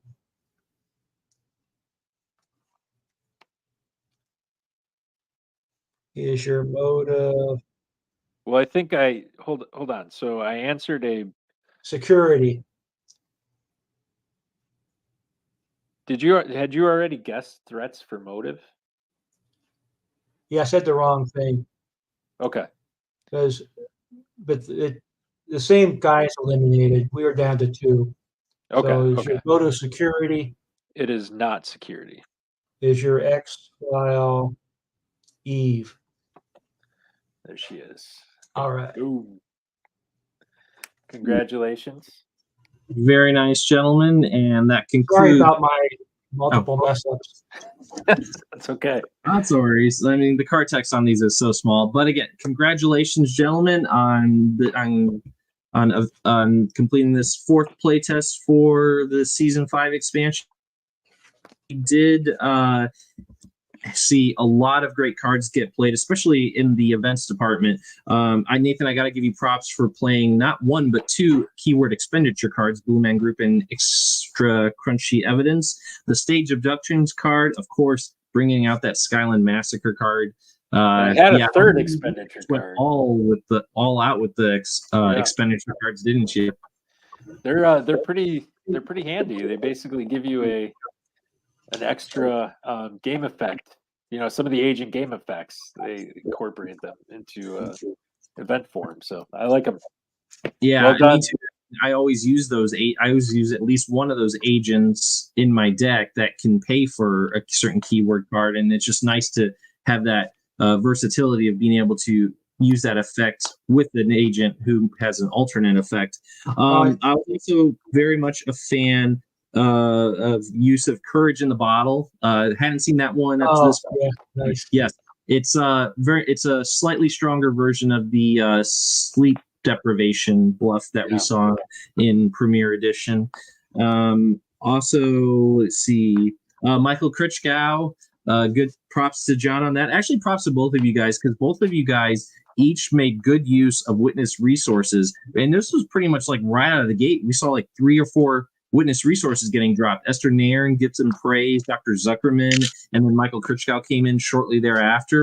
So this is very much unlike a traditional game of classic X-Files CCG, where really we don't see a whole lot of witnesses. Granted, there were only like maybe 4 witness resources, or 5 actually, in Premier Edition.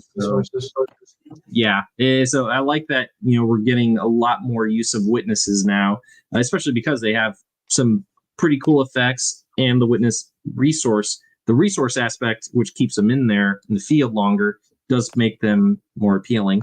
And I want to welcome David Peace to to the live chat. A little bit late, David. We're just wrapping it up, but nevertheless, always good to see you. So, gentlemen, I want to get your opinions on the cards that you played, or maybe some of the cards that you had in your deck but didn't have a chance to play tonight. Any questions, comments, criticisms, thoughts, anything you got for them?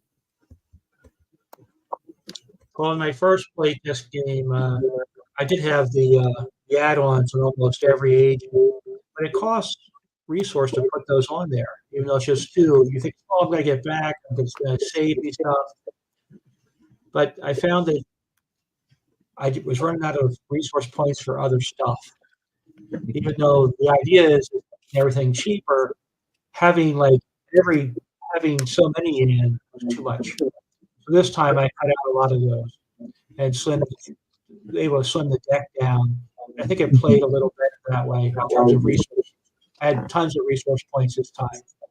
Yeah, you were swimming in resources for not just that, but conspiracy too. I mean, the first game I starved, and I would have a whole handful of red cards. I know conspiracy points to play them. So this was, in terms of this deck build, it seemed to play much better.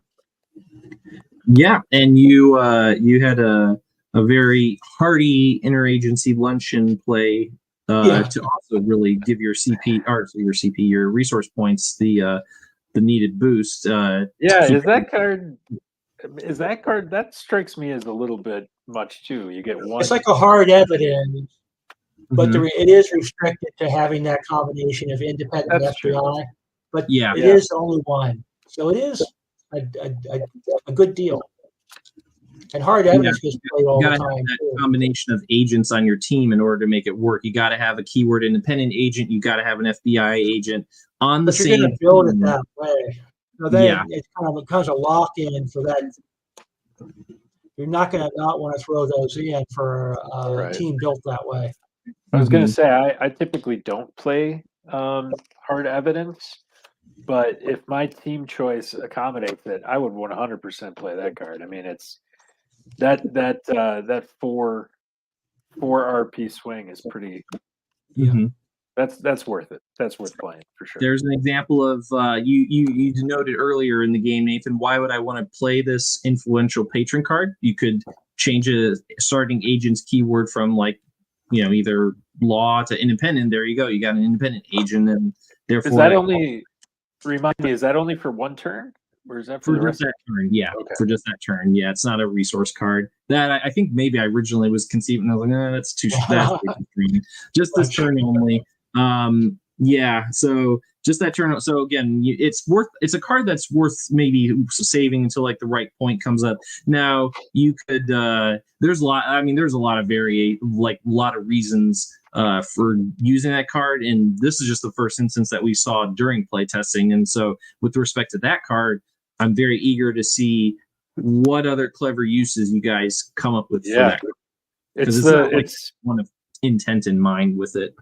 yeah, I think it's one of those brilliant cards that like it seems fairly limited at the moment, but as like we'll realize more uses for it with existing cards, and not only that, it's something that could have a ton of value later on, depending on what other expansions come up with. So that's a great design, Steven. Kudos for that. Thinking to season 4, you remember one of the more commonly played bluffs was no trespassing, where all the agents with the keyword FBI were not allowed to access the site. So you play that, you change it, you get your most powerful agent through that gate, and then there you go.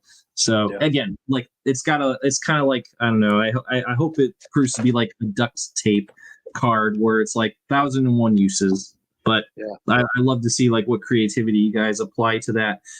So you guys played a couple of adversaries. We did see 𝐗-𝐅i𝐥e𝐬 the Vampire. Did make a note. I'm definitely leaning toward. I can guarantee there's going to be a revision to that card, no question. I just want to continue to get everyone's feedback on what they think might be the most viable way to go, whether it be changing the activator, upping the cost by 1, lowering the health, changing the game effect. A lot of possibilities there.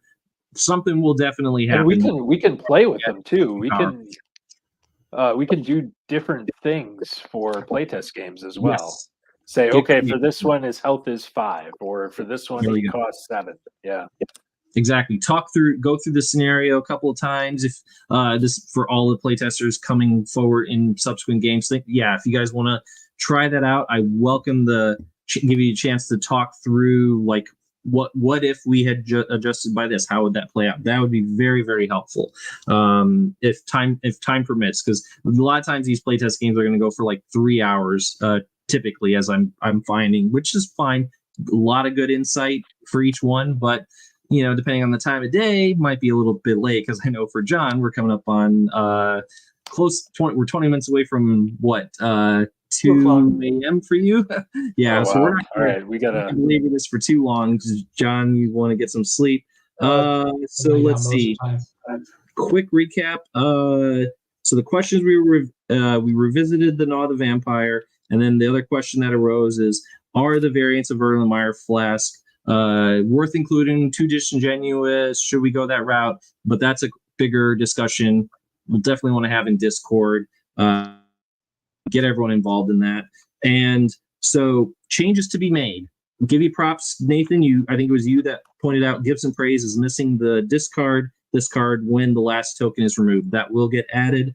And then, like I said, something will change with 𝐗-𝐷 the Vampire. So this was a good play test. We got a couple more revisions for Dax to make to these cards when all is said and done. So very productive evening. Yeah, and I do like that the hospital witness, I forget his name. The Zuckerman. Yes. Zucker. Oh yeah, he's been in my deck every game so far. All 2 of them. And he will. I hope like either he's going to be one of those witnesses where you're like, I don't want to sell him for CP because he really does so much good. But then like we'll just have to see what happens when you get to that point. But I think you'll still be feeling the pain of having to sell that witness, which is something you don't feel like when you sell like the Thinker for 5. It's like we don't really give that one a second thought. But I like we got a witness here that will give one pause because of such a good effect. And he helped me get Scully out of the hospital. Right, didn't even slow her down hardly. Yep. And he costs the same as White Buffalo, which playing White Buffalo to heal an extra point of damage would have done the same thing. But it's nice that you cost 1 less. Oh, it costs 1 less. All right, that's right. Thank you for. Yeah, we didn't see too much. I don't recall. Did we see too much of Your Truth is out there? Did we see too much of your 10-13 cards tonight? No, I don't think so. Yeah, no Big Blue or anything like that. I was kind of hoping we would see Big Blue get played tonight. John, I noticed you had at least some Scully set cards in your deck, which is pretty cool. I saw the Loudoun County site. Sets in there? I really like to run with the sites that aren't combo sites. So to make that work with a deck, I had to go fishing, get creative with my site selection. And I like it. I mean, sites are my favorite. And with each expansion, we get more and more sites, and so that's going to make it so that you're going to have no shortages of computer sites or behavioral sites, whatever your poison might be for your particular team that time. And yeah, that's going to be great when everyone's going to be able to pull the sites from all of the expansions, and which is kind of nice because it's as opposed to having like 2 copies of each one, which it kind of gets kind of dull when you're like you having to keep play Franklin, Pennsylvania or Icy Cape over and over and over again. But you have some other ones out there. Yeah, somewhere I saw one called the Ruskin Dam. Yeah. In southeast Pennsylvania, which is kind of my neck of the woods, and there is no actual Ruskin Dam. There are like 3 dams on the Susquehanna River and are close by, but Ruskin isn't the name of it. Yeah, so it's very Canadian where they were filming that particular scene. There's something very Canadian. I don't know if it was the trees or what, but yeah. I also wanted to point out, you guys did discard. Who is it? Nathan, you sold University of Indiana for CP, right? Yep. That's my alma mater. Just the one. Just the one. Just the one. Oh, good old Indiana. Good old IUB, right? So I think that about wraps it up for this. I do want to again stress, if you haven't already subscribed to this channel, please consider. Nathan has some show and tell for us. What's that? Nathan has some show and tell for us. Oh gosh, yes. How could I forget to? I would hate to deprive the public of this. Nathan, yes, there was a reason I left your table in there. I'm about to bring it up to the screen. Thank you so much for reminding me, John. I would have hated to sign off when you realized we forgot this.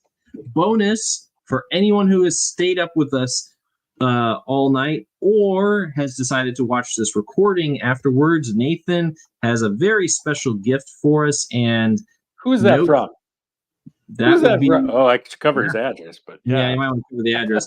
But that would be from my fellow tournament co-host, Mike Perrine, host of Matt and Mike's X-Files CCG, who has sent Nathan a very special gift. Although I will say Nathan did pay a pretty penny for it. Won't say how much, but nevertheless, I think what we're about to see is going to be pretty spectacular. A little bit of X-Files CCG history.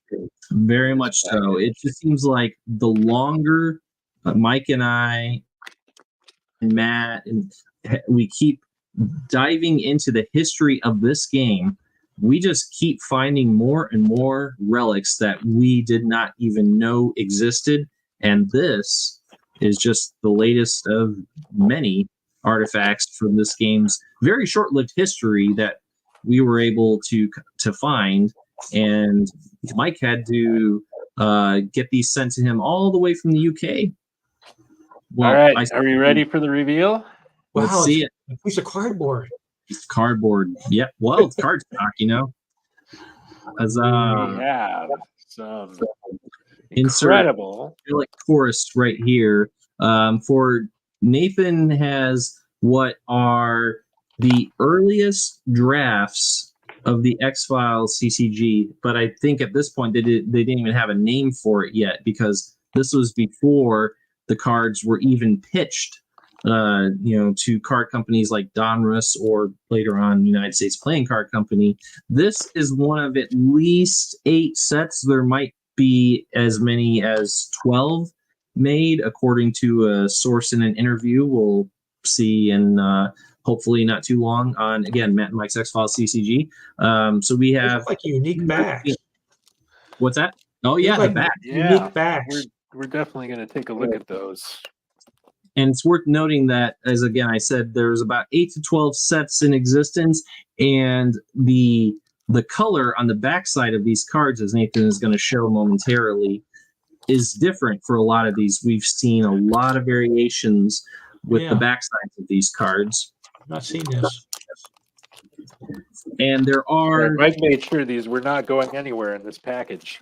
Yeah, I gotta give Mike credit. He does not scrimp on the duct tape or the packing tape. That is, when he is putting these in, you really have to work to get those cards out of there. And sometimes he just makes a point of wrapping it up in not on the menus. And David Peace, if you're still watching, cover your eyes because I know you just can't bear to see that. Well, there's a reason I started with this one. I got to get him before he goes to bed. As long as Kevin Morris isn't out there. Well, David, he's out there, and he's right there. There he is. And in so his earliest iteration. And Nathan, it looks like you got the purple. Is that purple? That is very nice. The purple. A very interesting color. It's not one you typically associate with X-Files. You think of or what's that? Unless you, as I did, watched the X-Files on VHS. Yep, some of them did have purple. Go for Actually, it. that is the reason that I picked the purple is because it brings me back to those old VHS sleeves. So with Pilot and Deep Throat. Yep. Yeah. There we go. One of the VHSs, but D-Hondy Roulettes and Irresistible purple case. Yes. Yeah. Didn't Pilot and Deep Throat come in a purple one as well? They did. Let me see if I can find which I wore my copy out. So that is the back. We've got Kevin Morris here. And we'll go to his associated site. There it is. There it is. Which is pretty. Yeah, that's the same. Yeah, that brings it right there, doesn't it? That is it. Yeah, pretty close. So that's why I chose the purple for this.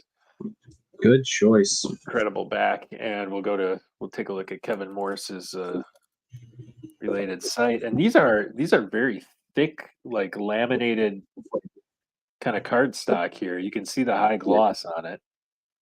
Yes, you're going to have a hard time fitting it in. If you decide you want to keep them out of the top order and put them in like, in a binder, you're going to have a hard time fitting some of those into the sleeve because they are really tight. That extra bit of laminating on the edges kind of makes it hard to squeeze them in there. So it does just barely fit into one of my normal standard size sleeves. Yep. So in theory, I could throw a Don Russ prototype into my deck, I guess. In theory. Some of the effects are very different. Though the 𝐗-𝐅i𝐥e𝐬 side is admittedly pretty similar, although you don't get the motive question if you decide to go that route, Nathan. Yeah, and so the interesting thing about this is the question is your affiliation. You get to ask an affiliation question. It's is the conspirator an alien affiliation? Mm-hmm. So kind of neat. So the site prerequisite of Alien Investigation 4 has remained the same. And if you look at the I'll let Nathan hold it. I've got my own set, but Nathan's got the main screen. If he wants to hold up his Mulder card next, we'll see that the text in the agent cards has largely evolved since that one. We did not have agent effects in the earliest iterations. We had just bio information on the agent cards. Before I do Mulder, I want to point out that Kevin Morris has a different effect. Yes. So in the basic game, you can play him during an alien investigation skill check to flip 2 cards. Pick one of the cards to complete the check. I'm not even sure how that would work in practice. It almost sounds like a blue plate special ×2. Mm-hmm. And then in the advanced game, alternatively, you may use this card to search through your deck and pick a site to add to your hand. Discard this card after. So that's he is a USGS resource map. Yeah, and do note that later effect would not be able to be done in an investigation phase because at that point I guess you could save the site for a later turn, I suppose, if you were limited to just investigation phase only. And so as I was saying earlier, the agent effects, the text is largely changed because they had bio information in there. We didn't have any agent effects. They were just pretty much used for their skills, for which we did not. Did we even have combat at that? I don't think. Yeah, there's no combat at that point. But he does have health. Yeah, health and then something like default too. Yeah, not sure what that means. Oh, I think my camera froze up. Let me bring it back. So I think they were using default to refer to skills that did not exist yet, right? Mhm. Probably. And also, Nathan, since you have that right in front of you, mind if I ask, what is the birthday for Mulder listed on your card there? What is the birthday for Mulder? Well, it's not 10/13. It is not. It is October 11th, 1960. Yep. So therefore, it is an error, and of course, you got to give them. You got to be understanding because they didn't have the luxury of just going to Google and searching what is Mulder's birthday, because back then they didn't have all that information at their fingertips. Some of these variants that Mike has found, the birthday is correct in that it's October 13th, 1961, but here, as Nathan just read out, it's October 11th, 1960. Not all, yeah, some variants they figured it out at some point. Mine too also has the October 11th birthday on it as well. So these were, I mean, the fact that they fixed it later on suggests to me that these were probably earlier iterations of the cards. Maybe the first few off the printer, and then they're like, oh, they realized mid printing, oh, we got that wrong. Let's put the correct one on. Yeah. Or they just didn't know which was the correct one. They were like, maybe it's this, or maybe it's that. So we'll just print off half and half, call it a day. They got Scully's birthday wrong too for the very few Scullys that they made at this point. So it is worth noting that there are 6 cards in this set that Nathan has here. So we have an Agent Mulder card. We have a Kevin Morris witness card. We have 3 events, government arrest suspects. I want to believe, oh, I'm sorry, there was only 2 events. Government arrest suspects, and I want to believe a site card for Lake Okoboji. And finally, we have an X-File alien abductors, but they called it conspiracy card at this point in time. It wasn't just card. X-File card, yeah. So there that is. And so you can see some of the icons there. Nathan, do note that the icons in the 4 corners of that card, some of them did remain when we got to the final versions of the card. The 2 on the top clearly represent alien affiliation and then knowledge as a motive. So those icons were retained in the final versions, but the ones on the bottom, as I was talking to Guillaume over there, those 2 icons we do not see in the latest iterations, but we're inclined to think that it's like subterfuge, method, and maybe results abduction more in all likelihood, but the icons did get changed at that. Yeah, there you go. So the abduction one looks vaguely similar, but it obviously is different. Yeah. So now you said there's a Scully floating around too. How many sets of 6 exist out there, and how many other, I guess, versions of this were made? Well, from what we know, and again, please be sure to tune in to Matt and Mike's X-Files CCG for that upcoming interview. It is believed to be somewhere between 8 to 12 sets of these different colors. The one I have is orange. The one that Nathan has is purple. There's a green one. There's a red one. I think Mike had a blue one as well. Yeah, there's a lot of different colors being used for the back sides of these. And as again, it's noted that there's no name for this game at this point. It just says the X-Files. Earlier iterations, it was the X-Files Interactive Card Game before it became the X-Files Collectible Card Game. But to your question, Nathan, about Scully, it seemed like she's not part of like the 6-card set. They would just almost seem like an add-on. Mike has 3 variations of it with like different images of Scully. And again, you'll see some of those, I think, in the interview. And there's a Skinner and a Krychek as well. So yeah, but again, they didn't seem to make as many of those 3 agents as they did for these 6 cards that we have here. And in some cases, that government arrest suspects card, they had a different image, but some of them they changed and went with that image, which is what is found on the final version of government arrest suspects. But then there's a different image on some of them as well. So very cool. Yeah, very cool. Congratulations on acquiring one of those, Nathan. For those who may be interested in getting their hands on one, you can contact Mike Perrine. It sounds like he might be still trying to sell off one of them because he did spend a lot for them. Also, if you don't have as deep pockets as most other, as some other folks, if your pockets aren't as deep, you can consider keeping an eye out for the announcement for our next tournament following this one that we're trying to wrap up now, because I believe a set of these might be up as a prize to the grand prize winner of our next tournament. So stay tuned for that. So that's some pretty exciting stuff. John, you were part of our recent tournament, so you might have a chance to win one of these yourself for free. Because I saw a few Don Roos cards on eBay back, I think in May. I didn't really know what I was looking at, but they were greenback. And I think I was following it. I think it went for around $100 or so with a bunch of other X-Files cards. So it's out there. They're out there somewhere. They are. Yes, Mike was able to get about 8, but there's more likely some others floating around. Actually, Dax has a set, so we know.